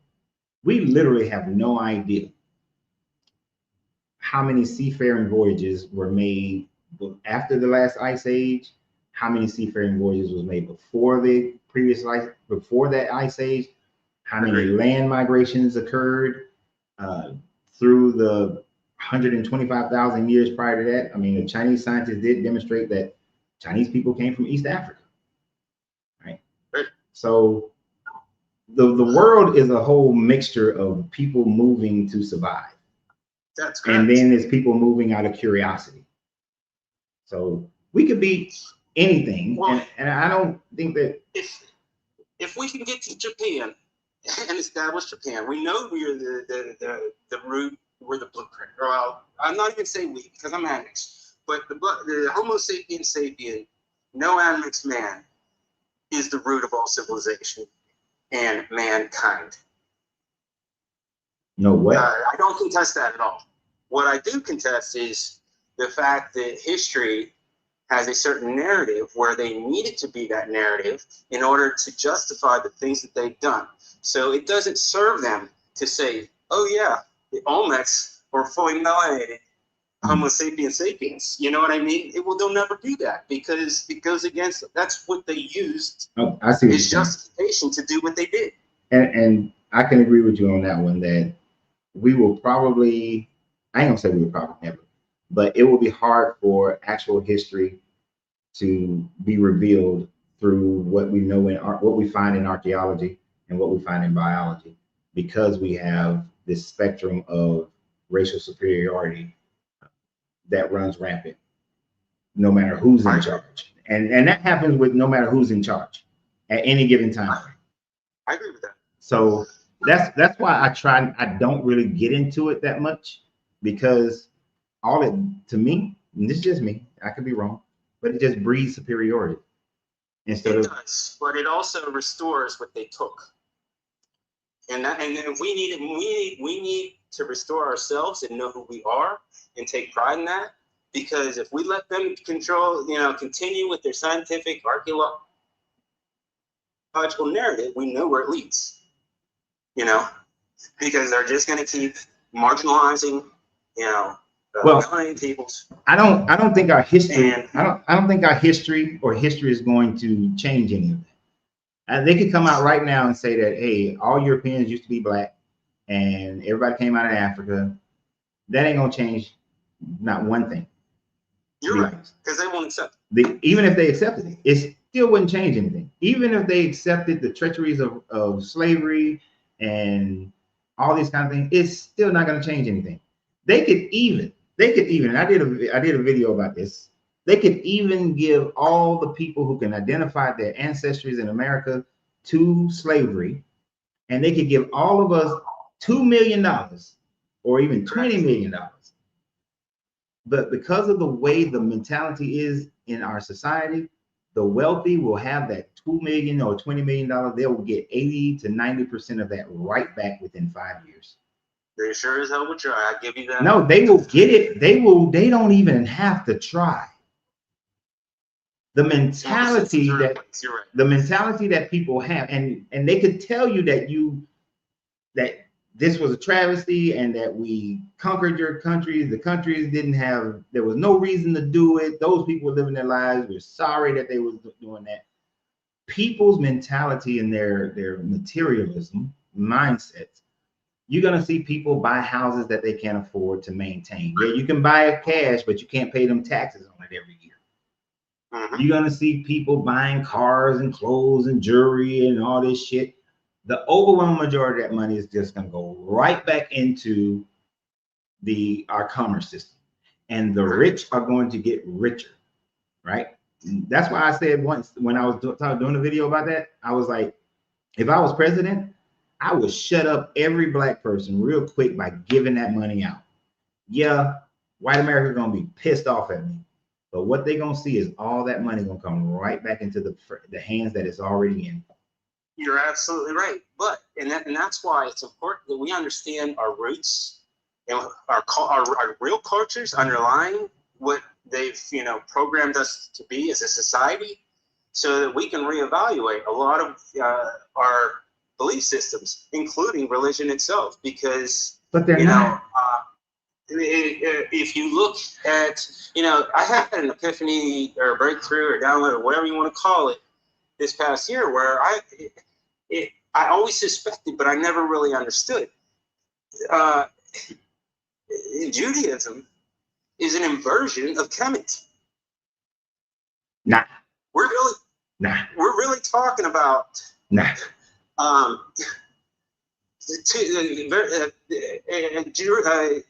they were a vassal state, Phoenician state. They were a vassal state, but most of Judaism comes out of the Canaanite religion, which comes out of the Akkadian religion. Okay. There's not as much Egyptian religion in Judaism, and then which is why I say it's an inversion. It's an inversion of that, of what Kemet stood for and what Judaism stands for seem to be near polar opposites. Oh, okay. Yeah. And then you look at the supposed Star of David, which they shouldn't even have, which is the Star of Refuting, which is a Saturn god. If you look at that and you spin it, that's two pyramids, one facing up, one facing down. It's a three-dimensional object. Don't do that, man. Don't do that. That's when people will start making, you take something and you make it into something else, and that fits the narrative. They were never to carry a sigil. Right, but I mean, Jews by God was told not to carry that sigil, or any sigil, right? They were told, they were told not to. They were told not to, and it was, and I do understand the reference to Refuting, but and I'm with you until you start saying, if we flip it upside down, then it looks like this, and so on and so forth. Then we're getting into that whole thing where people, want to make something more than what it really is, So. Well, I mean, if you know what the Star of David is, it's a 6-pointed star, but it's also two triangles. Two triangles are two pyramids. Nah, you place those two pyramids up and down, you've got the star. I don't think it in 2 dimensions. It's going to look just like the Star of David. I don't think that they thought about it as far as pyramids. If you look into the night sky with your naked eye, you can come to a 6-pointed star just by looking at, and it doesn't even have to be a star. It could be Saturn. It could be Mars. It could be Venus. But a star that's how they mentally saw what they were seeing with their naked eye. I don't think it has anything to do with the pyramid. But can we also consider the fact that the Hebrews and the Egyptians really didn't get along? So when Hebrews didn't get along with nobody. I know. But yeah, they really hate. But see, understand, they didn't get, the Egyptians are vilified or villainized so much by the Hebrew Bible, because when they separated themselves from the Canaanites that they were originally, during that time frame, those Canaanites were under Egyptian rule. So to them, the villain wasn't their Canaanite brothers. The true villain was the Egyptian Pharaoh that they were living under as a vassal state. And I agree, but we have to recognize the fact that the only game in town was Egypt. That was where the major center of power. And to this day, all power structures are basically based on proximity to Egypt. They won't say it, but they say it, in a few words. Like, everything they established to give anyone themselves credibility was to establish themselves in the Egyptian period. Meanwhile, they didn't enter until middle to late. Very late. Like, nobody talks about Narmer. Nobody talks about Scorpion King, who may also be Narmer. Nobody talks about the Old Kingdom. Nobody talks about the fact that Egypt is actually Lower Egypt, just because it's faced north and the globe's been flipped over. The Nile flows down. That's Lower Egypt. Upper Egypt was deeper in Africa, in the Sudan, all the way down. Yeah. So the center of power for Egypt originally were the melanated man. Eventually, it was eroded over time by the Hittites and that whole Mediterranean area. I mean, the Greeks are pretty much Hebrews, and Greece destroyed Kemet. How do you figure? Even though Kemet educated Greece. Okay, how do you figure the Greeks were? Okay, first you said the Nile flows down. When you say that, are you saying the Nile flows south? I'm saying the Nile flows north. Right. No. But Okay. That's why Egypt is lower Egypt, but they act like that's the big show. The right. Big show okay. I was just making sure I understood you correctly. But when you said down, I didn't know if you meant like, but no, it flows north. Okay, gotcha. And yeah, the seat of power really comes out of the south from the mouth of what they believe was the mouth of the Nile River, and that was more heavily melanated. But how do you figure the Greeks were Hebrew? I mean, they came in, they conquered them, they intermarried, they forced intermarriage, as they did with everybody. Because I think that what has happened is another instance of appropriation and cosplay and identity theft, because that entire Mediterranean region was basically melanated. They weren't even there. They moved down whenever they did, end of the Ice Age or whatever. They started moving down, but these areas were not. They were pretty much exclusively melanated. Okay, I understand it was melanated. Because if we don't understand where the infiltration is, then we don't understand what happened. I agree that it was melanated, and I'm not trying to be rude, but at the end of the day, I don't care because it doesn't make a difference. It's not going to make a difference in my life. It's not going to make a difference in society if the world goes ahead and accept that those people were melanated. I think the overwhelming majority of people do recognize that those were all melanated people. But that has done nothing to change the power structure. And let me give you an example of how it doesn't really matter, because it's the mind of the individual that actually matters. You got a bunch of people running around America talking about we were already here, we're the indigenous people, right?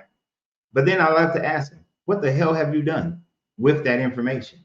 Have you established have you taken advantage of the treaty system that was put in place claiming indigenous to America? A lot of people are. I see none. I see no one getting land.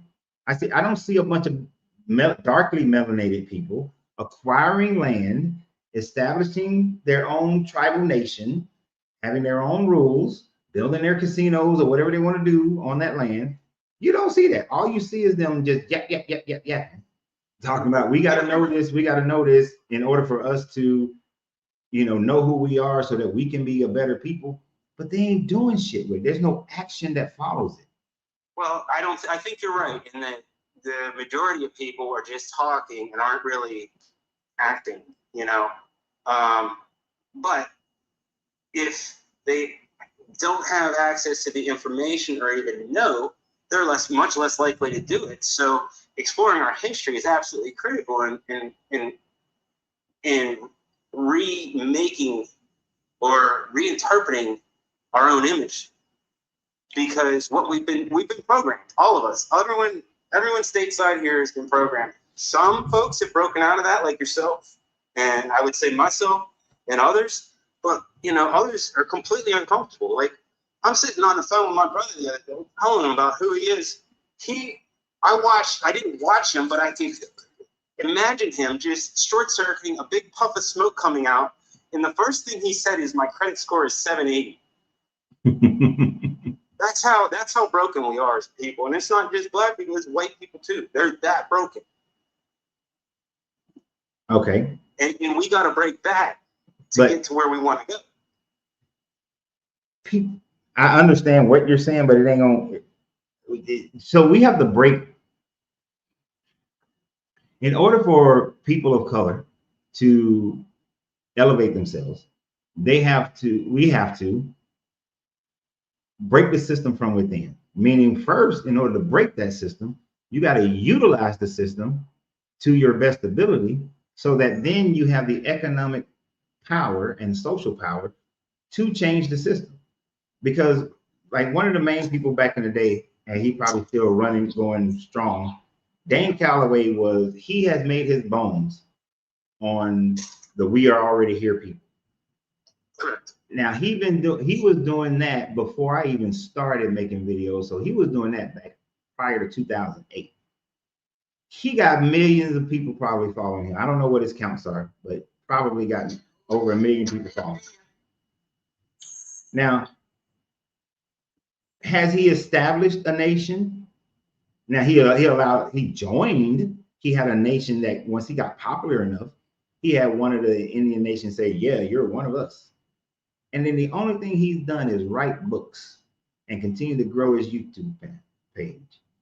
He ain't done shit for the people. He ain't done shit for the people who follow him. They are still just out there screaming and screaming and screaming. We were already here. We are history. I'm Choctaw. I'm Chickasaw. He ain't doing shit with it. But if he was really trying to change the game, he would file the paperwork to get his own land, bring those people into that land, create their own economy, also deal with the economy of the land that they're within. And you need to have a good credit score. You need to have good income coming in, or businesses that is creating income, creating jobs, build your own communities, all that kind of stuff. But he ain't doing none of that shit, and neither is anyone else. Well, a lot of people aren't. Some people are not enough. Who? You got to get momentum somewhere. You got to start somewhere. This is a long game. This is not happening in my life, my daughter's life. You know what I mean? That's bullshit. Down the road 300, 400 years. Slow. That's bullshit. When you start saying that my life or it ain't gonna happen in my life. My pappy used to always say, he was born in 1927. He used to always say, America ain't gonna let a black man be president. It'll never happen in my lifetime. Well, guess what? His happy ass was alive through Obama's all 8 years. I'm glad he was alive. That's great. That just demonstrates that it ain't gonna happen in my lifetime is a cop out. Yeah. Okay. It won't happen as long as people like you sit around and say that it ain't gonna happen. But if people like you get up and do something, do what you do, move forward in the aspect of what you want to see, then it can happen in your lifetime. But you gotta do it. Yes, sir. And like I'm saying, there's no one with the We Are Already Here who has established any damn thing. Do you know the Nation of Islam actually had a great opportunity to do that? For all their bullshit talk about separating. They used to own like thousands of acres in Alabama. I think like 40,000 acres or something. It was some stupid number in Alabama and a stupid number in Georgia. But they sold it or they lost it to taxes. They never said, all right, we got all these thousands of, rather than disperse it to everybody. Or not even disperse it. They talk so much shit about we need to separate. You had the land.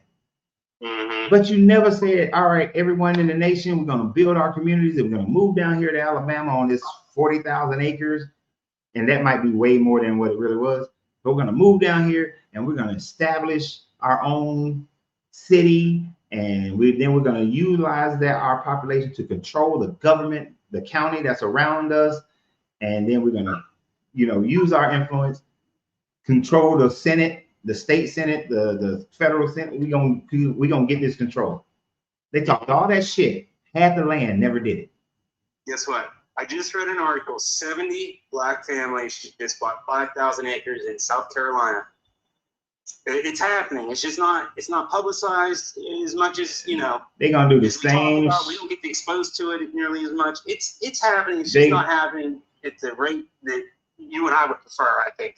I was excited, just like you are saying right now, when the 17 families bought up all this land. No, I'm talking about a different. There were 17 families that bought all this land in Georgia, middle Georgia, and they were going to create Freedom Town. Well, it's been 10 years, and they ain't built shit on that land. And all they're talking about now is we gonna do. So either do or you don't. I don't understand that. I'm somebody that, I have a project at work. I'm working on it as soon as I get back at my desk. You know what I mean? I'm not waiting until, you know, a month or two before the deadline. That thing is done probably a month early, and it's ready to go. And if it's not, I have a month to work out the bugs. You know, I don't sit around and what I'm doing is with my DNA, I have to go through it step by step. But I am getting the data that I need to support the arguments that I'm preparing to make. And you know, it's just that, you know, we can say, oh, well, there's all this admixture and people move around, but we can also, one way to track that is through blood types and haplogroups. We can track those migrations. We know the order of the blood. I'm friends with a man on TikTok right now. His name is Ramon Moses. Mm-hmm. His DNA is over 700,000 years old. It evolved outside of Homo sapiens. He encapsulates all of humanity. The science doesn't know what to do with him. They're studying him hardcore. He's released his DNA to the public. In fact, I have a copy of it. And I'm going to start comparing mine to his because he is the new database. It's not published yet, but it will be. Okay. I mean, if great. So, I mean, that's what I'm saying is if we really want to understand who we are, I claim our own sovereignty, we have to, these are the things that we need to do first. Nah. So here's the thing. I know exactly who I am, and I claim my own agency, or you can use the term sovereignty. And I did that before I even started researching my family. Because at the end of the day, my sovereignty or my agency is claimed by me just deciding who I am. Correct. My ancestry does not make my ancestry don't make other people understand because we're not going to be accepted anywhere we go. Who? So if we had more information and facts. Who told you that lie? Well, I mean, I was accepted like a motherfucker in Germany. I never even wanted to come back to this country. I'm talking about here. I don't see, and this is where I'm different. I don't care about being accepted in America because eventually I'm leaving America. So yeah. I could care less. I mean, you're certainly entitled to that. Yeah. I got a few more things to take care of here in America, and then I'm out. I thought about it, but then I'm like, you know, I worked so hard my whole life to achieve what the things that I wanted to do, and now it's like I'm just gonna pack up and leave. You know, I got a couple acres, and pond out back. You know, yeah. All I got, you know, and they hate me for it. They hate me around here. Like harassment, the targeting. Now I'm #1 target in the area. You have one of the nicest, probably the nicest place in certainly in the surrounding area. We're talking, you know, at least 4 cities. And here's the thing. I get heat all day, every day. Flow. You could sell all your shit, and then you can move to Bali. You can move to Togo, and you can buy the same shit, if not, we can buy more. Yeah, but and you can live. Experience is gone. I did this with my own bare hands. And you can live your rest of your life. You can create a business that still provides income and live the rest of your damn life, and not have to worry about anybody targeting you. That's true, but I worked so hard for this, and now I gotta give that up to go somewhere else. Now I think I'm gonna stand right here. Who said you had to give it up? Who said you had to give it up? Selling it is not giving it up. Selling it is making a profit off of it. And then I'm not concerned with money though. That's not what motivates. So what are you giving up? All my hard work. I consider myself an artist, so I started off drawing, and then I moved to painting, and I needed a bigger canvas, so I started working earth. Your hard work only has value to you. Your hard work has no value to no one else. I can tell you right now, it probably added over $200,000 of value to my property. Okay, great, but it only has value if somebody else. It was an experience. Okay. And I want that for my family moving forward. Let me tell you, you're young, aren't you? How old am I? I just had a birthday. It's 49. I spent 2 years at 33. Okay, so that tells you I started losing a long time You're ago. 49. You got kids? I won. You got one. How old is it? He or she? She's 25. She's She'll 25. be 26 this year. Okay, so let me ask you a question. Has the experiences of your life transferred to your 25-year-old? No, thank God. They will never, because you recognize your life, your experiences, how you feel about things, and the things that happened to you, things that didn't happen to you, the hard work you did. That's only for you. Your child has their own experience, their own life, and you cannot impart. You can tell them about it. They can try to internalize it. They can never truly have it. So you saying passing on your experiences, that don't mean shit. You can't do it. No, I was trying to pass the property on because I am putting out a trust. That's going in the land trust, so they will never touch it. And I'm putting the body in the ground. Land trust, that's the shit right there. But and I understand, if you want to stay here, that's fine. Stay here, but don't complain. Yeah, just deal with do what you got to do, and deal with it. You know, if you want to stay here and still be identified as, you know, a target, stay here, but don't complain about it because you choose to stay here. Now you can try to change it. You can try to. I'm not saying don't try to change it. You can try to change it, and you can do shit to try to change it. But don't expect anybody else to do it other than yourself. Well, I didn't have a choice, right? Being a biracial man, like I grew up on the outside of everything, and everybody, and that's just my reality. I'm not crying about it. It is what it is. I still don't align with Europeans.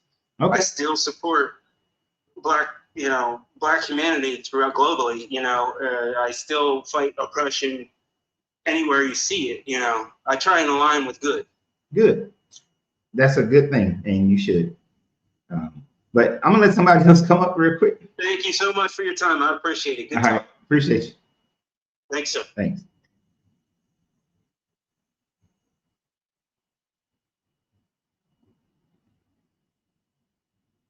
Oh shit! What happened? Somebody. Oh, I hit the wrong button. That's what happened.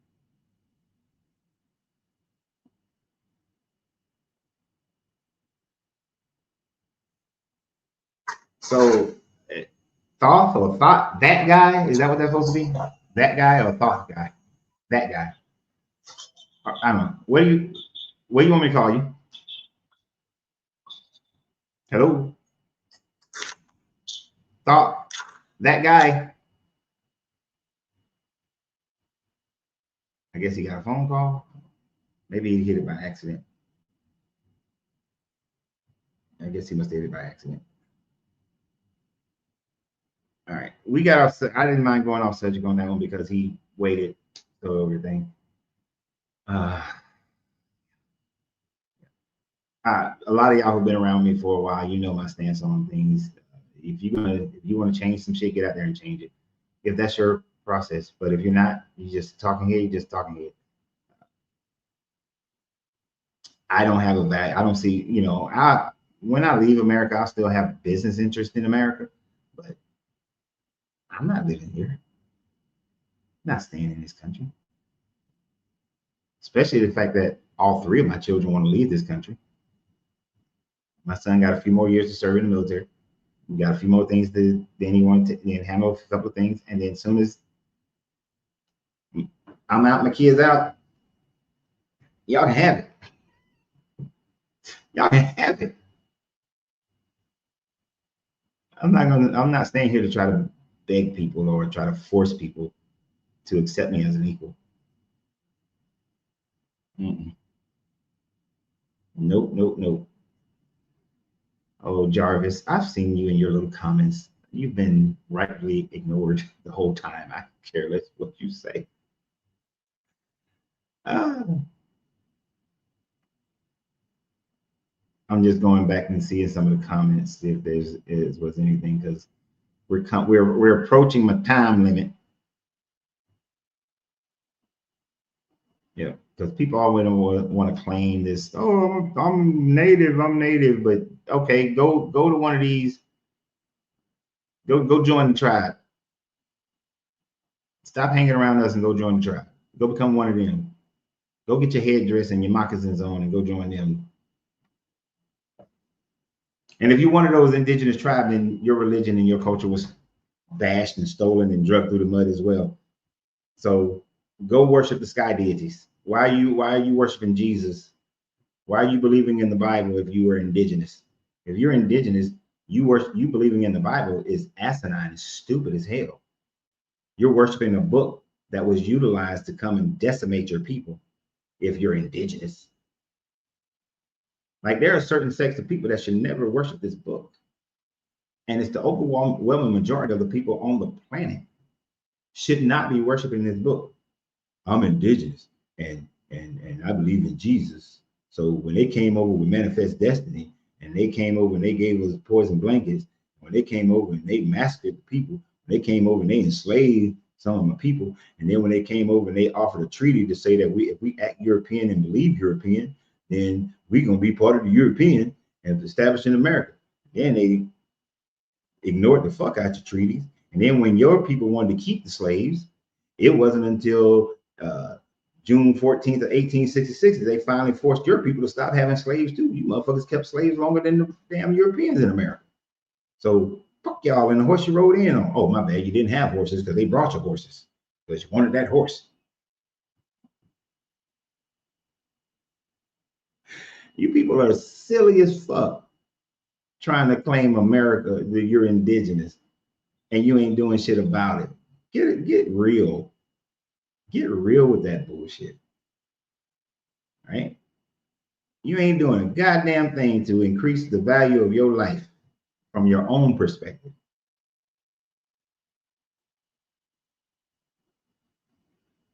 And then you believe in the Jesus, the one that said that, hey, ain't nothing wrong with that slavery. Ain't nothing wrong with that slavery. You better be doing your job before the master come back. Don't be sitting there drinking and being merry and beating other slaves just because you the HNIC. Just because the master put you in charge, you still a slave. You still gonna get beat. And then, because you was wrong, the other one's gonna get beat a little bit less. I can't deny myself. I bet you Jarvis don't even have the records that prove that his family is indigenous. He probably ain't got My grandmama told me that my granddaddy was full-blooded. I guarantee. Now, I know some people can find the information, so I'm gonna keep this low. I bet you $5 that Jarvis does not have the information that demonstrates that his family is indigenous. And here's the thing, you can put a picture, I can't see it on here right now. How can we do this? Oh yeah. Go on, DM me in Facebook Messenger, Jarvis, the information that shows that your family is indigenous. I got a picture. What, you got a picture of some people with some fucking headdresses on? No, I want to see the census data. See, here's the thing about indigenous in America. If your family is indigenous, then there were the census would show them as being indigenous, especially like the 1850 census, which definitely shows that you're indigenous. And then there's separate paperwork, like the kind that my wife has, that lists the tribe, who was the chief, and then all the people under that chief. So like that's how she sees some of her family, because it has like the name and he say he's the chief and he's of this tribe, and then it lists all the little people, the people that's underneath that tribe. So come on, instant message me the picture, instant message me the paperwork, the census data, or the information from the, what was it? It was like some Indigenous or Native American Bureau. Send us the information. Why are you cussing? Shut the fuck up, Fred. At Fred Adams. Make sure Fred Jones don't think I'm talking about him. How about that? You like that? Look, he ain't sent me nothing telling me I got the picture. He mad. I'm not mad. If I was mad, would I be laughing?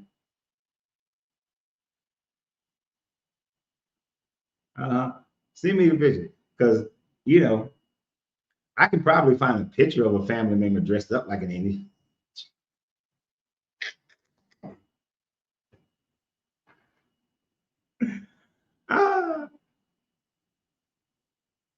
Oh man.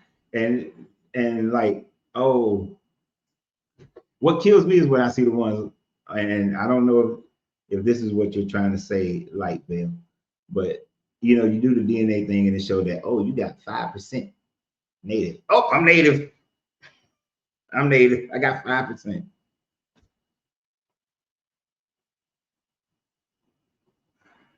It's about 5. No. No.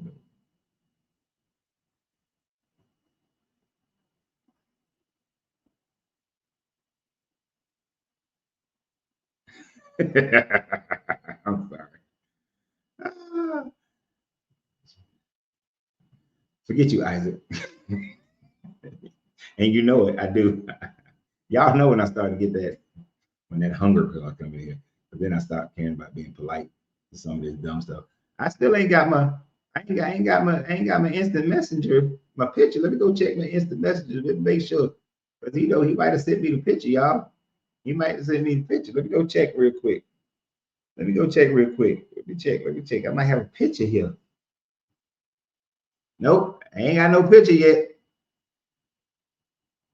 Ain't got no picture. And I mean to use a double negative in that. I ain't got no picture. Oh, this, I'm native. I'm native. I'm native.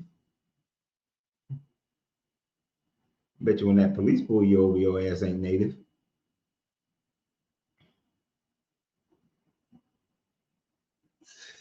When that police pull you over, you ain't native. When you try to go get that bank loan from that bank that don't like people, bet your ass ain't native then. No, and like Bill, I'm with you. That's like people will have like that 5% and then they want to claim it, right? And they want to ignore every other aspect of their bloodline, right? And then, like I was telling the young man before, well, I call him a young man, but shit, he's 49, so you ain't that much younger than me. Like I was talking to Flo, it's good information to have, but that's about it. Unless you're utilizing it to do something. Now, if you're utilizing it to do something to better your life, your family's life, your community's life, then it has value. But when you're not utilizing it and it's just something, it has no value. Q, don't use that word. I appreciate if you didn't use that word, Q. We can cuss and use every other word, but I cannot stand that word. So I appreciate you, but don't use that. But yeah, you get pulled over. That's exactly what. Not all cops. Let me be clear. I like most cops. I think most cops are great. I've never had in my adult life a bad encounter with a cop. Shit, actually, I don't think I've ever had a bad encounter with a cop my entire life. But do I have the anxiety of you don't know until you know? Yeah. So, and when that one pull you over, that's all you are. That's all you are to them. Exactly what you said. You know, you are exactly that. When shit, I had worse experience trying to get a job in the IT world as a black man than I did have dealing with police officers or government stuff. You walk in as a black man with the IT certifications that I have, and they be like, "Did you really? Is this true? Let me go and check Microsoft to make sure you have these. Let me go check Cisco to make sure you have these certifications because I don't think you got these certifications." So,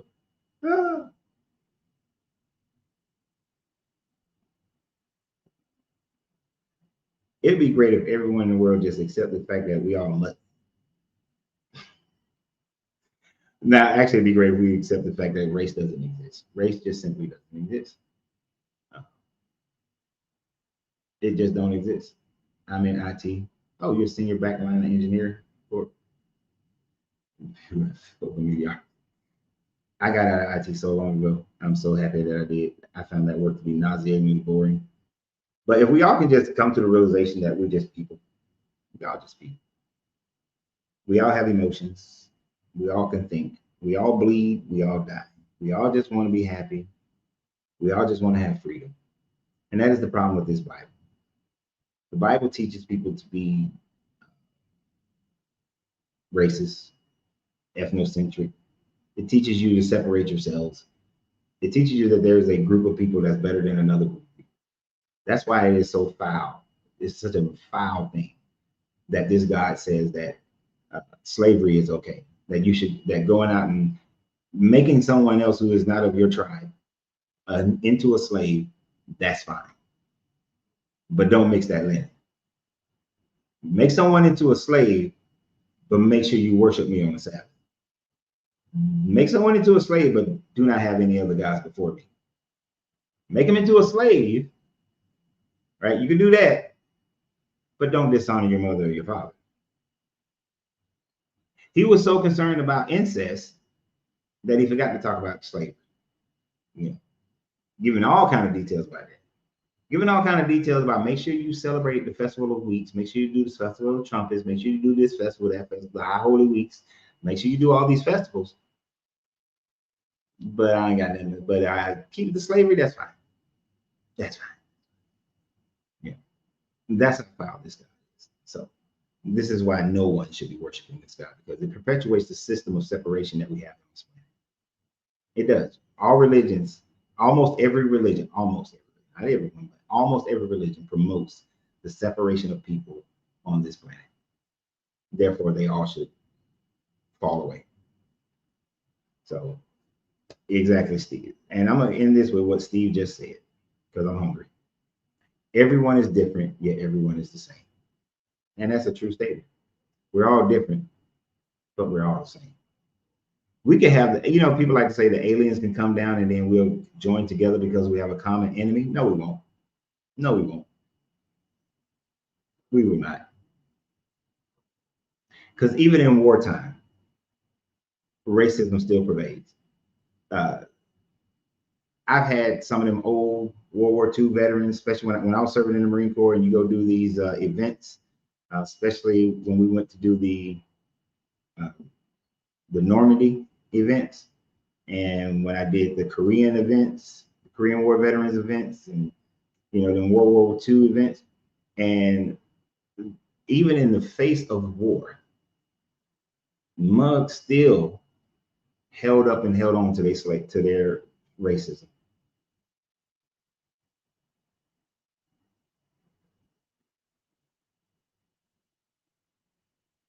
So it's all, humans really need to get over this. I appreciate that, Sherry. I gotta tell y'all what Sherry said. Sherry said we could all show up for the first meeting with one of his shirts on, because I got like 3 of them. And if you don't have one, you could go to the website and order one. So in my descriptions, in my descriptions over here and on my page over here, you should see shineuniversity.org or .net, I forgot which one it is, /mastering you, and you can order your shirts. I haven't promoted the shirts and stuff in a while, but yeah, that'd be cool if everybody showed up with one of the shirts on. Free yourself to be yourself, because your greatness is non-negotiable. Thank you, Sherry. I ain't even thought about that. That would be a cool thing. I would be greatly appreciative of it. And it helps to support the channel, because I need a new computer, I need a new microphone, actually I just need a cord. I gotta find a cord for the microphone. And I gotta find a cord for this old ass laptop. I can't connect my laptop directly to the router. And that's why I haven't announced to you guys that I'm going to be on this other broadcast. But as soon as I get that figured out, I will be. And I'll tell you the broadcast that I'll be on. Fairly big broadcast. Didn't know about it myself. I knew about it, but the fact that they called me I was appreciative of it. Oh, you ordered this one, the Lioness Lie, or the Free Yourself to Be Yourself? So I'm gonna look at a few more comments before I get the hell off here. Oh, the Free Yourself, gotcha. I like that shirt too. Without God and the system he created, there would be chaos. No. No. And a perfect example of that is, Rupert, go and research the Panari people. The Panari people were not living in chaos. In a 5-year time of watching them, they had one crime that occurred with the Panari tribe in Venezuela. They were living peacefully, had no concept of sin or guilt. Yet it wasn't until missionaries from America came there and lied to them and created a Panari Bible that told them that they were the ones who were responsible for killing Jesus, that then all of a sudden they introduced chaos into those people's lives. That tribe was living peacefully until the Bible was introduced to them. So no, sir. No, sir. No, sir. Sherry, did you get that on purpose or was that accidental? Let me know. I don't want to bring you up if you don't want to be up, because I know you be hitting that thing accidentally. Yeah, I figured it was accident. Oh man. All right. We are Israel. No shit. All right, so gotta go. Hey, we still got time for more people to join us here in October 31st through November 2nd. Look in the description on the YouTube page of yesterday's live at Coach Renz 33. But if this live is over and you're watching this, you can click on this one descriptions and this description, and you can see it as well at Coach Renz 33 on YouTube, and you can reserve a room here in San Antonio at the Drury Plaza downtown, the Thinkers Group. We're going to have our meetup here. They provide free breakfast, free supper. Every place that we go and we meet up is going to be free. Your own food and drink stuff, that's on you. That's on you. So I look forward to seeing you guys here. I know Sherry and Teresa and Wayne and some other people are all going to be here, and some more people signed up the other day. So I look forward to meeting you guys here in San Antonio, October 31st through November 2nd. We're going to have a great time. I'll be back live tomorrow. We go live every Monday through Friday at 12 noon Eastern Standard Time. Most of the time, we're on time. My laptop acted a straight fool today. I was trying to get this thing to work for like 45 minutes. And there are going to be some local people who will be showing up too, because I expect to see Isaac. Otherwise, I'm going to fight him. I'm already going to fight Isaac anyway. So if y'all see some splashing in the pool, that's just me drowning Isaac. So don't pay attention to that. I'll just be drowning Isaac. Okay? Don't worry about it. He'll be all right. I'm going to drown Isaac. So y'all have a great day, because I'm hungry. And always remember, you have to free yourself to be yourself, because your greatness is non-negotiable. Good journey, good vibrations. See y'all tomorrow. Like and share the videos I'm gonna produce after this. Do that. Yeah, Isaac, I'm gonna fight you. I forgot why.